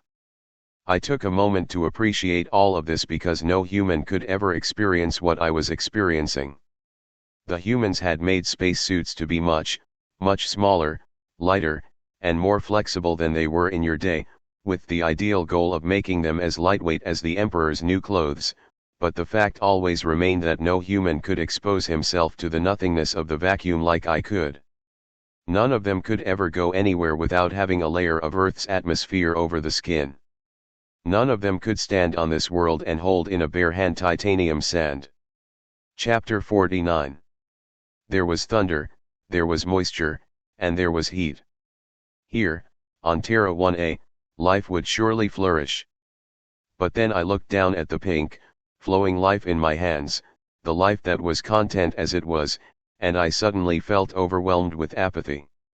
My ability to love had been broken long ago, and so in spite of my previous investment of genuine affection and connection I now found myself unable to care if it was going to live or die. And as I stood on the naked planet, surveying the landscape before me, I suddenly felt nothing. It should have been so beautiful, but instead my lack of passion was suffocating me. My heart was a balloon, but the sky was a vacuum. I couldn't tell you why I went through with the mission. I could have just as easily overridden the fail-safe controls on my ship and flown straight into the heart of the sun. I didn't give a shit anymore. But I still followed the procedure in the hope that this would pass. A convoy of artificially piloted thruster pods would, in accordance with the as yet virgin procedure, travel with me as a precaution against the unforeseeable. After they'd find a suitable location for docking, I'd get out, set a microbe tube down, and push the button on it. That was all I had to do, as the life-dispersing task was almost completely automated. Then the tube would open up and such, and it would form favorable surfaces upon which the microbes could thrive. And then I'd repeat the process hundreds of times all over the planet. I also checked for indigenous microbes on Terra 1A, and when that was negative I returned to the mothership. In this manner I distributed artificial microbes throughout the galaxy. The plan involved 3 loops around the galaxy. First, to sow the atmosphere-specific, single-celled life on each candidate planet. Second, to situate human, animal, and plant life. And third, to record observations of human development. Chapter 50. After a few 100,000 years in this god-forsaken galaxy I began to lose hope in the mission. I had started the second loop many thousands of years ago, and the life wasn't taking. Terra 1A, once a hope, was now a barren tomb. And all of the other new Earths fared no better. There was something wrong, something I was doing. Something had to be wrong because not a single planet that I revisited for inspection had any life at all. And I never found any natural Andromedan life, either. I wish I could report that I'd encountered the ruins of some great civilization, some monumental city with technologies yet unseen, cosmic gateways to other parts of the universe or answers to mysteries that were once believed unsolvable. I wish I could report that I'd simply found some microscopic, indigenous life form frozen in a crude fossil that could do nothing but self-replicate when it was once alive. But the cosmos was just so vast that there was no chance. It was like the whole universe was my vault, and nothing had changed since I walked over Podempire's corpse. But then there was Terra 719A. As I was approaching it my computer indicated that intelligent life was identified on the surface. There wasn't supposed to be intelligent life on any of the planets yet since I'd only seeded single-celled life. Granted, the microbes were highly advanced and in large quantity, but the evolution into multicellular life still should have taken 500 million years at minimum. There are a couple factors here. Firstly, due to relativity, I, in my traveling spaceship, had experienced 500,000 years in Andromeda while the essentially stationary planets throughout the galaxy had experienced several times that. Secondly, all forms of microorganisms that were used for converting atmospheres for the purposes of this mission were laced with special information in the non-coding genes, specifically, all necessary instructions pertaining to all known plant and animal life. This was intended as a fail-safe in the event that I could not return to a planet and place humans on it. This might have induced a sort of meta-evolution, where a favorable gene would be a gene that activates other genes. As I neared closer to the planet, various life forms became discernible. Judging from the observable death rates, their lifespans were quite brief. As for the body structure, there was an overall tendency towards something very familiar, an interior skeleton, 4 limbs each with 5 digits, and a central spine that protruded at the front, in a head, and at the rear, in a tail. Cannibalism was prevalent among all intelligent life on the planet, and it appeared as though all intelligent life had the capacity to consume vegetation as well. Nothing ever went to waste in such a violent world, and every living thing died in the process of being eaten on this planet of horrors. Chapter 51. I had no other words for it. It was the head of a man, embedded within a clumsy mess of meat and cartilage. And if you were to look at it, then you would vehemently say that it was not the head of a man, and yet if you were charged to describe it, then you would have to begrudgingly admit that there was no other fitting description. It was bizarre because the head was so small in relation to the body. It was like there was this gigantic beast and there was a man inside with his head pushing out through the thin, transparent skin of the belly. And that face, I will never forget that face. It was terrifying. Its mouth was like a puncture wound, and the eyes were like pain, and the nostrils were like the vacant cavities in a skull. The creature was quite hideous, although it was fortunate enough to have the symmetry gene so as to thwart even more ugliness. It was essentially like some amalgamation of many different kinds of vertebrates from Earth, except that the nutrients of its world caused it to express its genes much differently than anything that would ever be alive on Earth. And then something went wrong. I didn't know what the problem was, but the creature started to writhe uncontrollably, and then it died. It was a captured specimen that I had brought aboard my ship, and I thought that I'd perfectly simulated its living conditions in a controlled room. I had to go down to the planet. I needed more samples, and I also needed to go down there in person just so I could be a sacred spaceman on their world. So I came down in my convoy of thruster pods to visit my abominable children, and I had barely set foot on the soil before something caught my eye. It was movement, something nearby and going straight up in a hell of a hurry.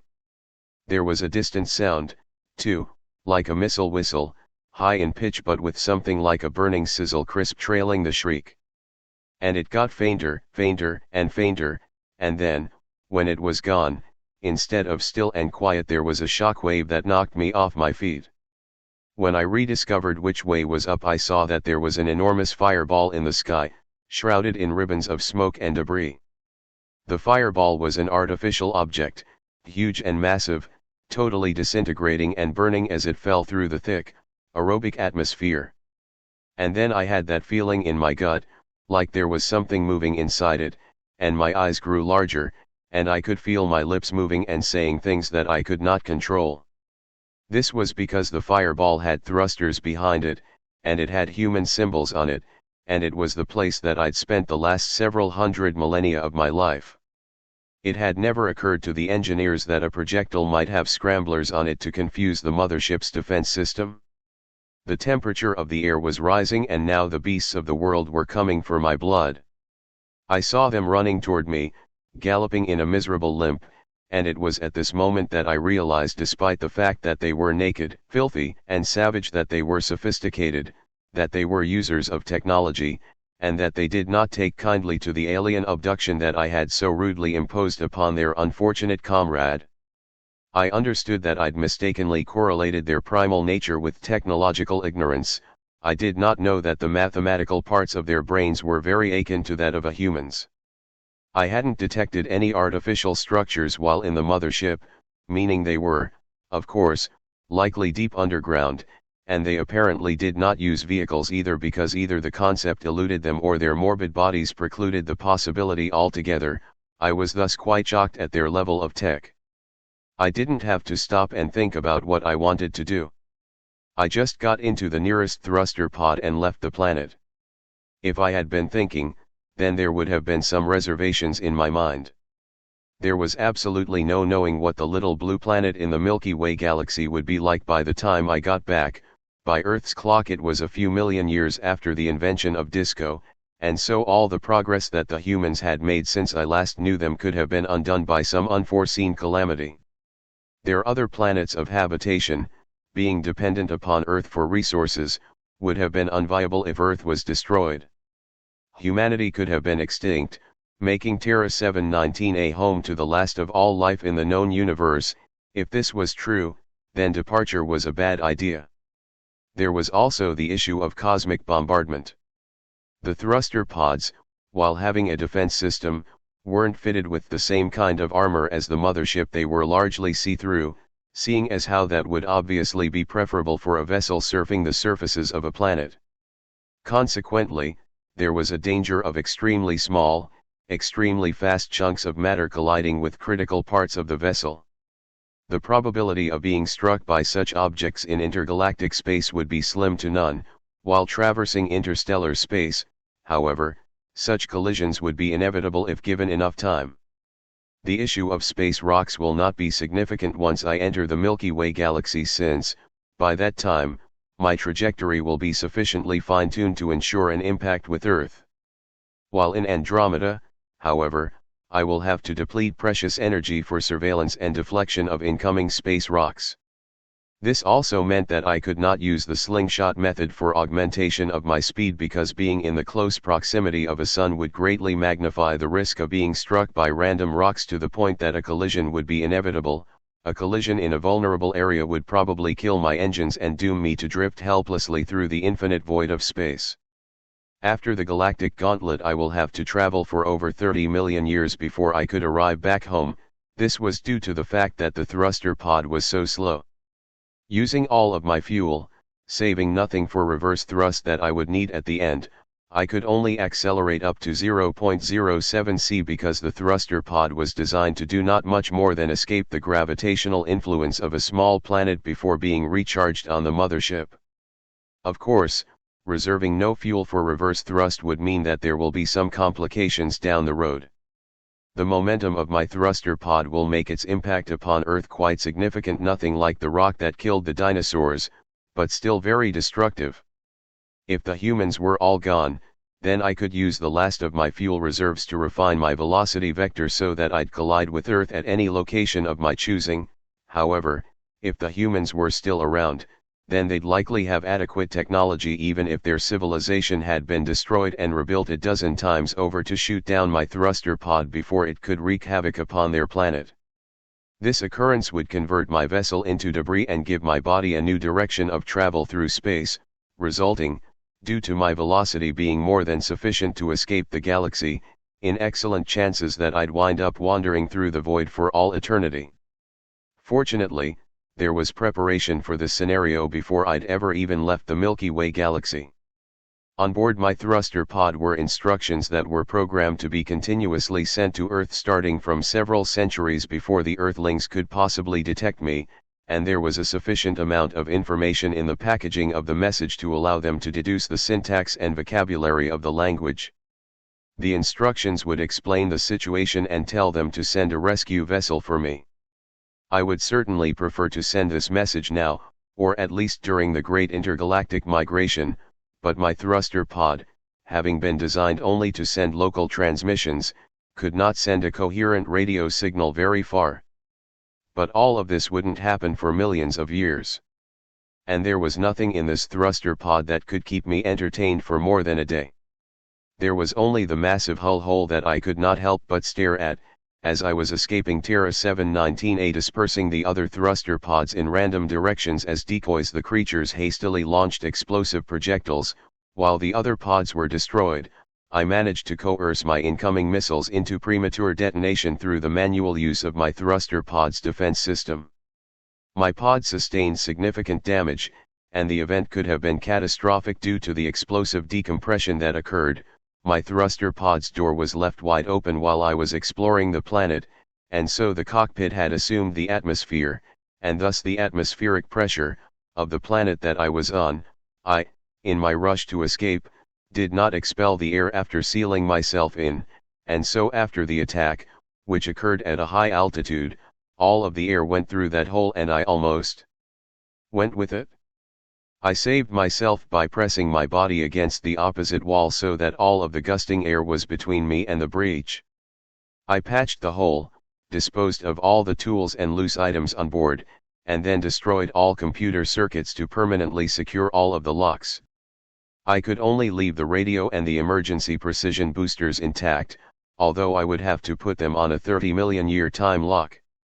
If I did not do this, then there would be no possible way that I could stare at that mended hole for 30 million years and perpetually resist the self-destructive urge to slink through it.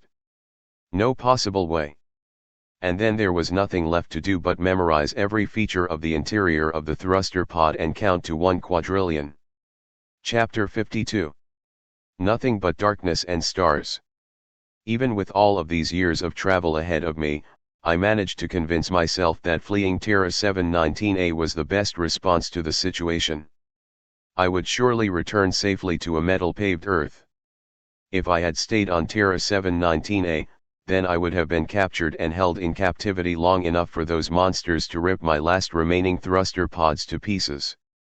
While their technology was sufficient to take down a non-military mothership, and while they certainly could have learned a lot from reverse engineering the thruster pods and the remains of the mothership, there was still no telling what their future would be like. They had no track record that I could gauge. As for humanity, there was a great chance that they'd progressed while I was gone and that they would continue to do so even more over the remaining millions of years of my journey. The time I spent in the thruster pod was quite a bit different from the time in the vault. Here I could see the stars and galaxies. It was just the stars and I dreamed peacefully. I was confined in a space that couldn't even fit 100 men, but my eyes could see the whole universe and my mind could go anywhere it wanted. I went into deep thought during the flight, going so far as to conjure my own languages, mathematics, philosophies, and methods of science.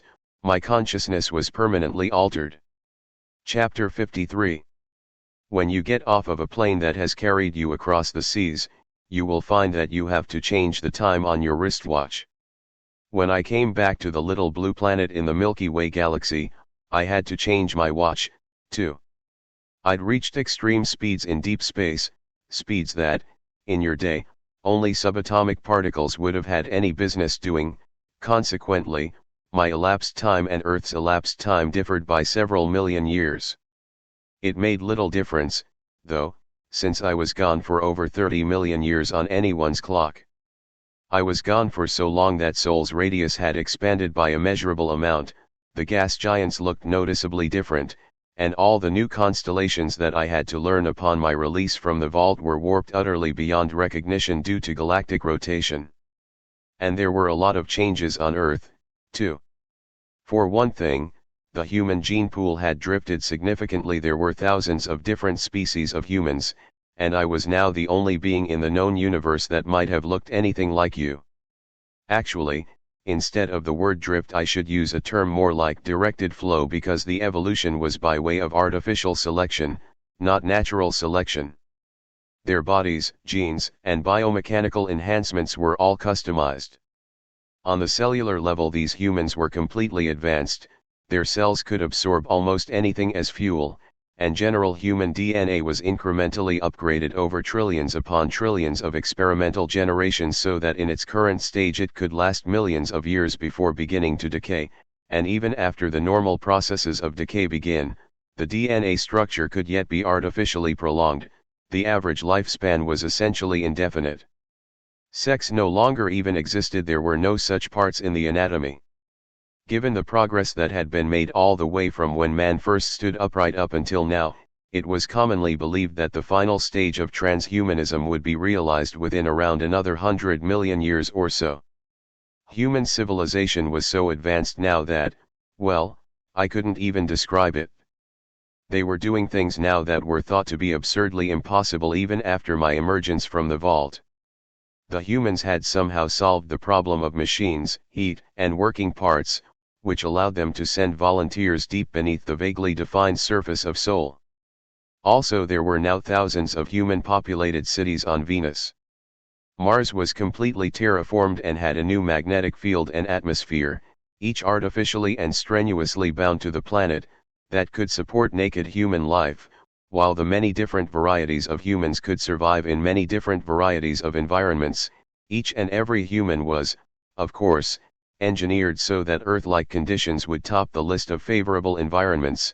The terraformed Mars was now Earth-like so that all humans could inhabit it freely. There was even a human-populated city on Jupiter. And there were sky castles on the other gas giants. From what I'd heard, the other blue planet was the most choice destination because the winds there could reach up to 1,000 miles an hour, creating a magnificently serene, breezy sound in the musically shaped wind roofs of the city. The view of the aqua blue clouds could take your breath away, and it was just so beautiful to look at Sol and see it as a pale white dot. But all I wanted to do was stay on Earth. There was no other place in the universe quite like it.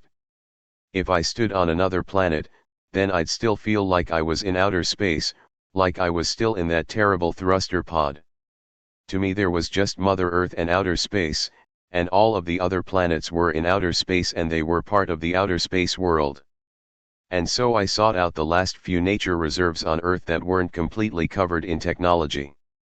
I went to a beach preservation so that I could feel the sand run through my toes, and I felt the old, familiar sun smiling down upon me, and I interrupted the tides with my body, and I breathed in the air that could only be found on Earth.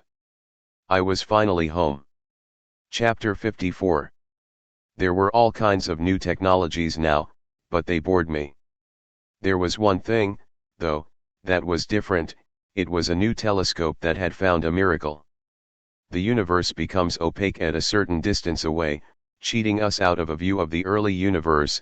Our new telescope, being highly sophisticated, found a specific spot in the cosmic sky where we could see, through a very small gap in the curtain, into the mysterious early stages of the universe. I was only able to ponder these new wonders for so long. The astronaut in me was awoken, and I set my sights for the veiled planet. I asked them to take me there having no actual purpose or objective in mind, and they indulged me. Upon arrival I was, at my request, dropped from above the atmosphere of Venus. It looked the same from this spot as I'd imagined, a big blanket covering the planet, a creamy white like what you'd get if you mixed all of the colors of Jupiter and Saturn. The sound of the air rushing by me was very weak. At first I couldn't even hear it. I felt nothing, either, except the human preservation suit that I was wearing from my neck down. It was pressing against my body, and it felt good. I clenched my fists and felt the resistance of the gloves, like I was gripping something. As I hit the clouds I began to hear the faint sounds of wind, and it got louder and louder as I continued to fall into deeper levels of atmospheric pressure. At some point I broke through the clouds, I can tell you that much, but I still couldn't see the planet's surface because of the haze. Near the end of the free fall I could hear a sound, many sounds, like 1,000 dying dragons, like the entire prehistoric world had awoken. The impact was much softer than I expected, although it was, of course, one of the many things that would have killed any human that might have traded places with me in this inferno. I rose to my feet and looked down with pride at my impact crater, but I lamented the fact that I didn't make such a landmark on a meteorologically dead planet that might preserve it like a scar. And then suddenly there was an angelic figure of light in the sky, like a glowing anti-shadow made of pure sunshine, and it was descending upon me. It was a winged man, coated entirely in some kind of lightweight crystal, a fiery orange in this place with twinkling sparks all over him. The wings were fastened to his forearms and held by his hands, like something that could be one of Da Vinci's unfinished inventions. He swung his legs out so that they were beneath his body, and then he extended them into a landing pose, ever so gracefully. One leg was straight, with the toes dipped down, and the other was bent at the knee. He landed perfectly, flapping his wings once more while on the ground as if it was a tragedy that he had to stop flying. He held out his hands like a praying mantis, wrists all limp-like, offering me his wings. I accepted them, and he then removed extra wings that he had in a sheath on his back. He immediately took off flying because he was just too good to remain ground-bound, and that was the last I ever saw of him. I wondered how exactly I was meant to fly with these encumbering wings of crystal, but then when I flapped them, almost carelessly, I gained lift and my feet left the ground. I flapped the wings some more and I was flying, like a spirit rising up out of a graveyard. Once I was up high I surrendered some altitude for speed, and my body naturally shifted itself into a flying position. I just sort of glided for a while, flapping my wings for altitude when necessary, keeping a safe distance from the ground level because I couldn't see any hazards in the distance. And then I heard a strange noise. It was artificial, and it sounded like it was for navigation. I assumed that the humans had their gadgets and tricks embedded into the helmets, which I lacked, of their human preservation suits, and so there should have been no need for such an audible siren since each helmet would produce its own private audio. Therefore this repetitive sound, which was definitely a guiding beacon, must have been something specifically for me. I meandered in the direction toward the sound and, after some time, I could see a large dome below me. I circled and descended like a spiraling vulture, and then when I was low enough I executed my own professional landing. I swooped upward sharply to kill all of my forward momentum, and then I covered my face with my wings so that I would begin to free fall. I then put my wings outward again to catch some air so that I might touch down as I would with a parachute. I was either incredibly lucky or there were doors all over the perimeter of the city dome because a door opened up right in front of me. I entered the empty room, and another door was opened and I found another empty room. In each successive empty room the air held more clarity, less heat, and less pressure.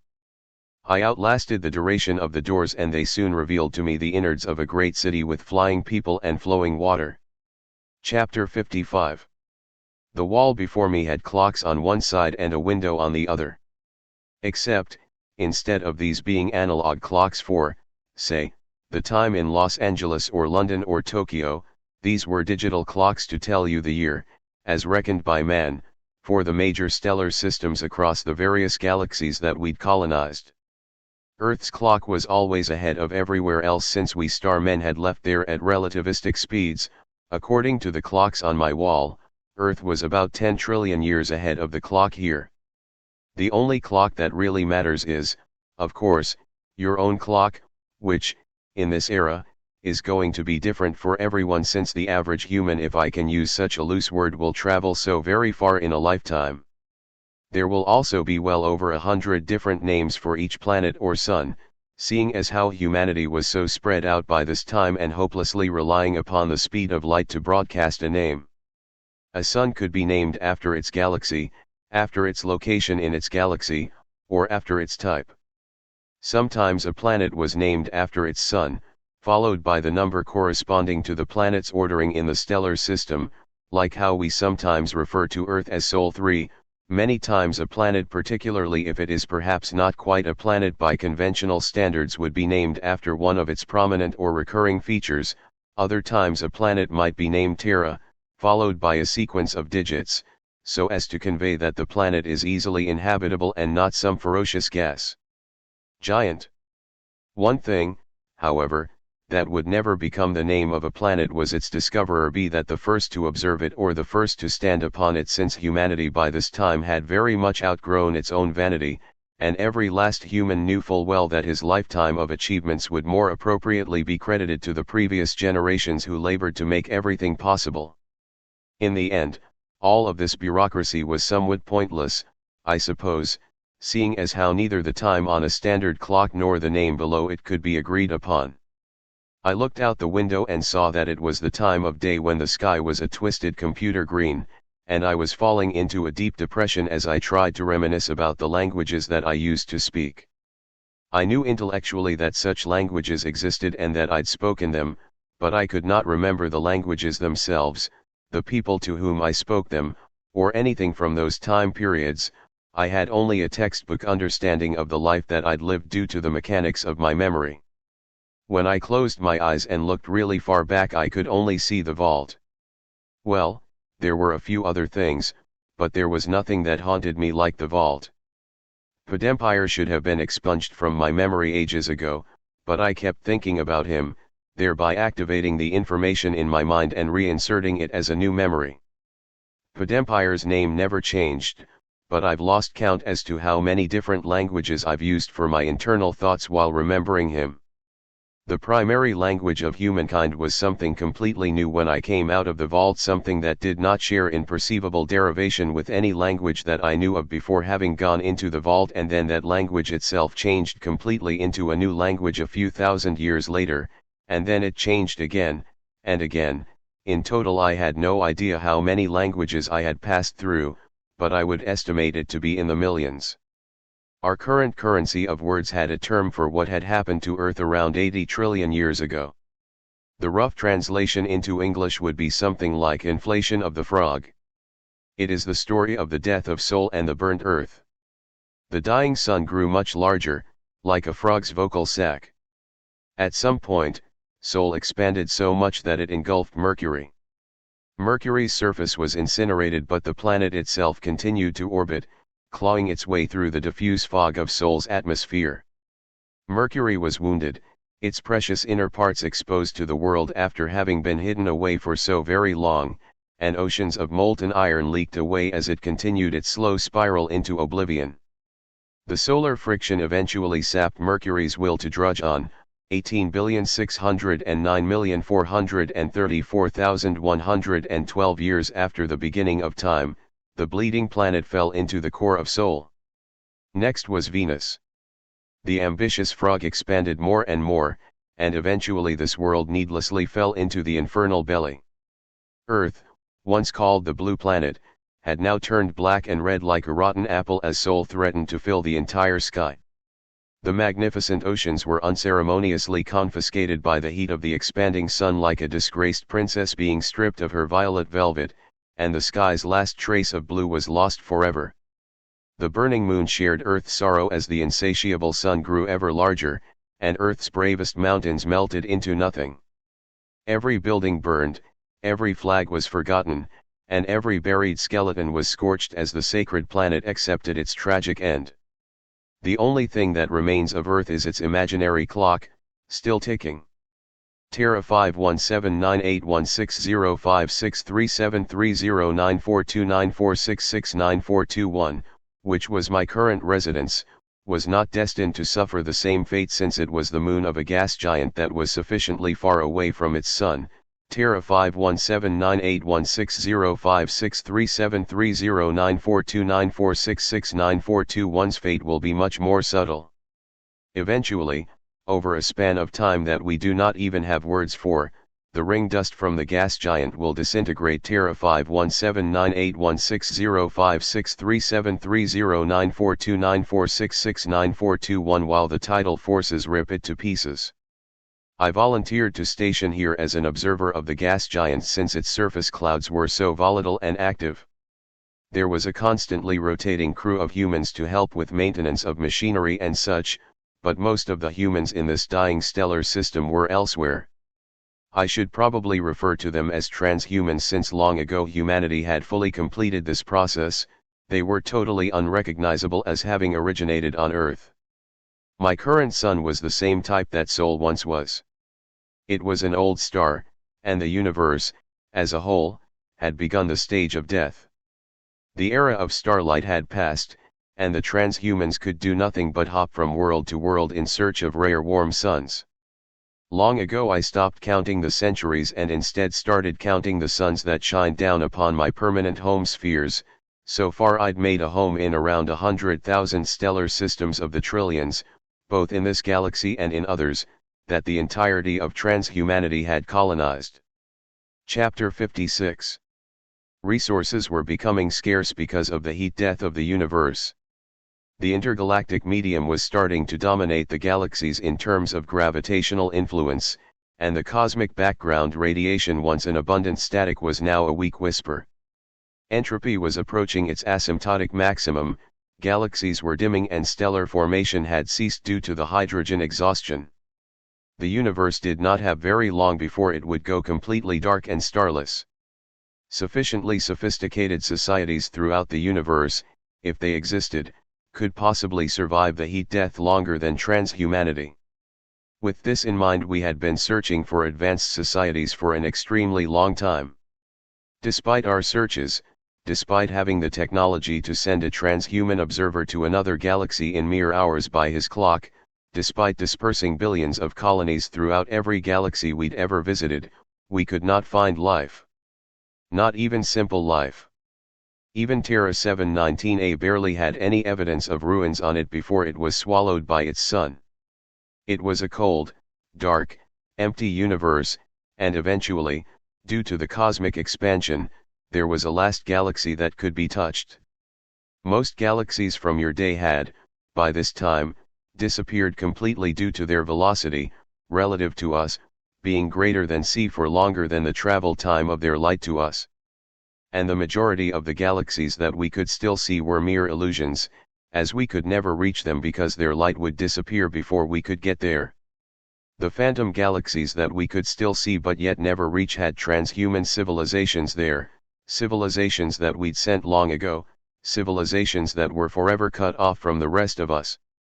Every once in a while we would send out signals to our companions in another galaxy that was soon to become a phantom galaxy. It was the final farewell, wishing them the very best as their lights go out for the eternal cosmic night. I saw it happening once, a phantom galaxy falling off the edge of light. It was facing us at the perfect angle so that its galactic eye was open. Bit by bit, star by star, it disappeared. Every day we looked at it and there was something new that was missing, and after a few centuries it was totally gone. I always wondered if there were eyes in that galaxy that were also watching us disappear forever. The universe was dying and the use of the time machine, despite the fact that its success would send me to time and location unknown, was my best choice for self-preservation. After the last sun dies out, after the transhumans have burned up all of their stored energy, there will be only one place left in each galaxy that's still warm. Transhumanity, despite all its splendor, will one day have to resort to refuge inside the enormous, devouring hole at the center of a given galaxy, that old, bottomless pit of destruction where things of substance are crushed into things of shadow.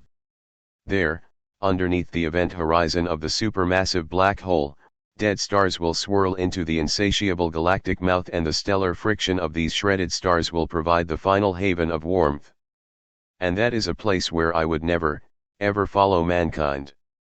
It is interesting to consider that the universe was, and always will be tending with strong bias toward the completely opposite state in comparison to its conditions before the Big Bang.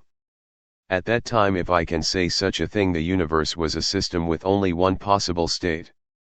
And then something happened and the universe has ever since been approaching the opposite state, an unbounded amount of space and time instead of none at all.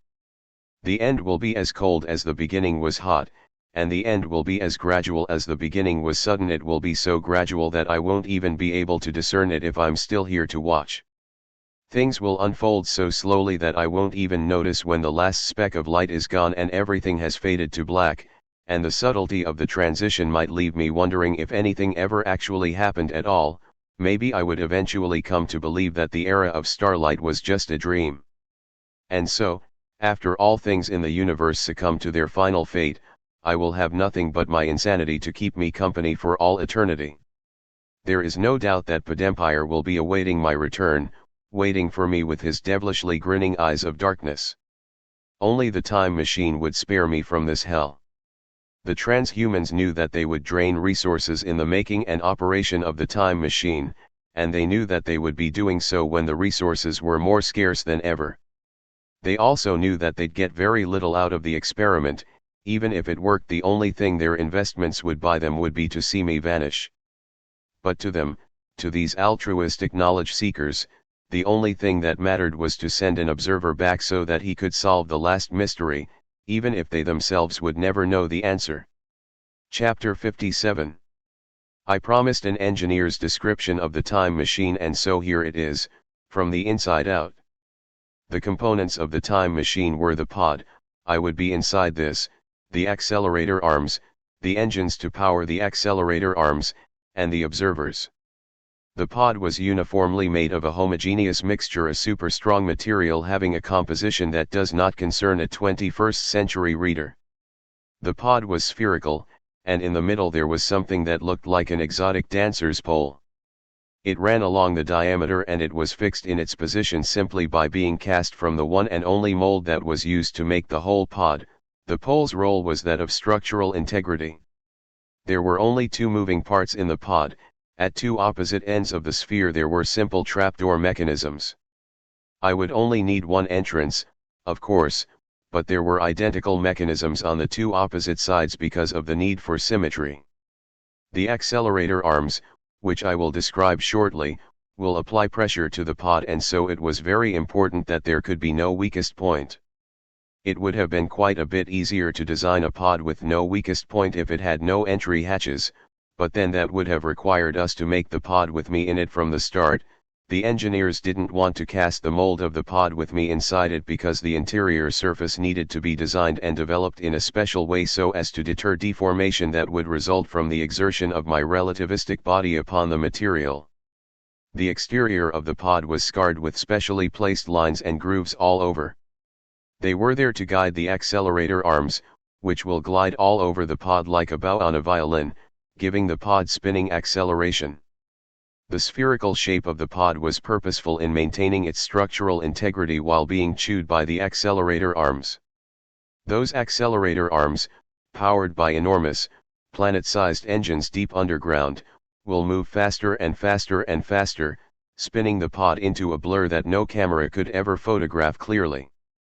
The arms were constructed out of a new special crystal that would not scratch the particular material constituting the pod.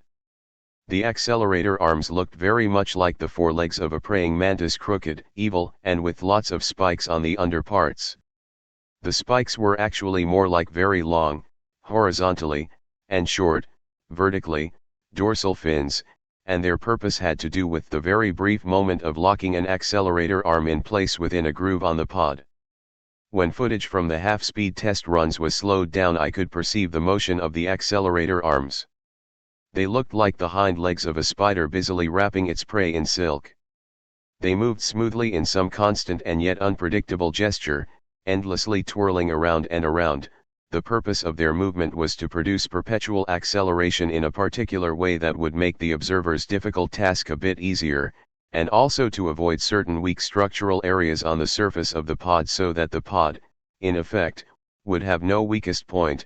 So I would have been more accurate if I had said earlier that the whole time machine system, not just the pod itself, was designed to have no weakest point. If your thinking is anything like mine, then you're wondering why we would be using this strange spin method rather than a particle accelerator. Or perhaps you're wondering why we can't just use the diametric pole as an axle that could protrude from the pod and be spun by simple machines. The problem is an issue of frames of reference. If the pod were to just spin about an axle, then, as a result of relativistic length contraction, it will, from the observer's frame of reference, contract into something like a string. This was unacceptable because I needed to be moving away from all observers in a 360 degree by 360 degree sphere around myself, and therefore I needed to become something more of a point instead of a string. Neither an axle nor a particle accelerator could produce this effect. The system of accelerator arms, however, was not restricted to a single plane of motion, and it could spin the pod in a complicated precession so that I would, upon the application of relativistic length contraction, be observed as the desired point. The point was that we were trying to create a barrier in causality between myself and the rest of the universe, and to do this we would mimic a known instance of such an occurrence. This happens, as I mentioned earlier, with galaxies. When a galaxy slips off the event horizon, into the world of the half-real between the event horizon and the light horizon, it becomes causally isolated from us. But if, instead of retreating beyond the event horizon, the galaxy were to jump backward in time, then this would be, in every practical and functional sense, physically indistinguishable, while we can still see the incidental light that was emitted before the galaxy had fallen away forever. This old, dead light reveals nothing. There is indeed no measurement or method of detection that could correct one who believes that a causally isolated galaxy goes backward in time rather than beyond a horizon. Equivalently, we would be able to visit a causally isolated galaxy if we first chose to perform one of two impossible tasks, either traveling beyond the event horizon, or traveling backward in time again. This suggests that the two are physically indistinguishable, that the one is a characterization of the other. There is, along with our hypothetical, causally isolated galaxy, an entire universe on the other side of the event horizon, a universe spanning to the light horizon and beyond. But if we could somehow wrap the event horizon around a galaxy, then it would be causally isolated from the entire universe, which is to say that it would be sent backward through time. And that is what they were going to do with me. They were going to wrap an event horizon around me, creating a bubble in causality. And so it was a bit strange to think that I, a mere particle, the smallest of all things, would become like a galaxy, a stellar hive, the largest of all things. But indeed I would become just like the distant galaxies, because I was going to shrink into a small dot until disappearing forever off of the horizon of reality, exceeding c, and never being seen again. Chapter 58. In order to surpass the speed of light I needed to first approach it. And I certainly agree with your preemptive objection that it is not possible to directly accelerate up to or beyond c.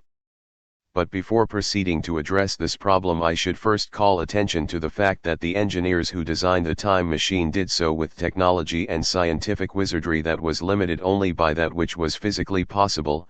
Our technology was actually equal with our theory at this point, not an unreasonable thing to believe given that, by this time, it had been over 80 trillion years since the invention of the wheel, and that the machine was powerful enough to propel me to one indivisible unit of speed shy of the speed of light. Having no wave properties, I was, quite uniquely, not subject to the uncertainty principle, and so the naive description above requires no refinement, because we were fairly sure from empirical observations that a physical infinity could not exist in this universe.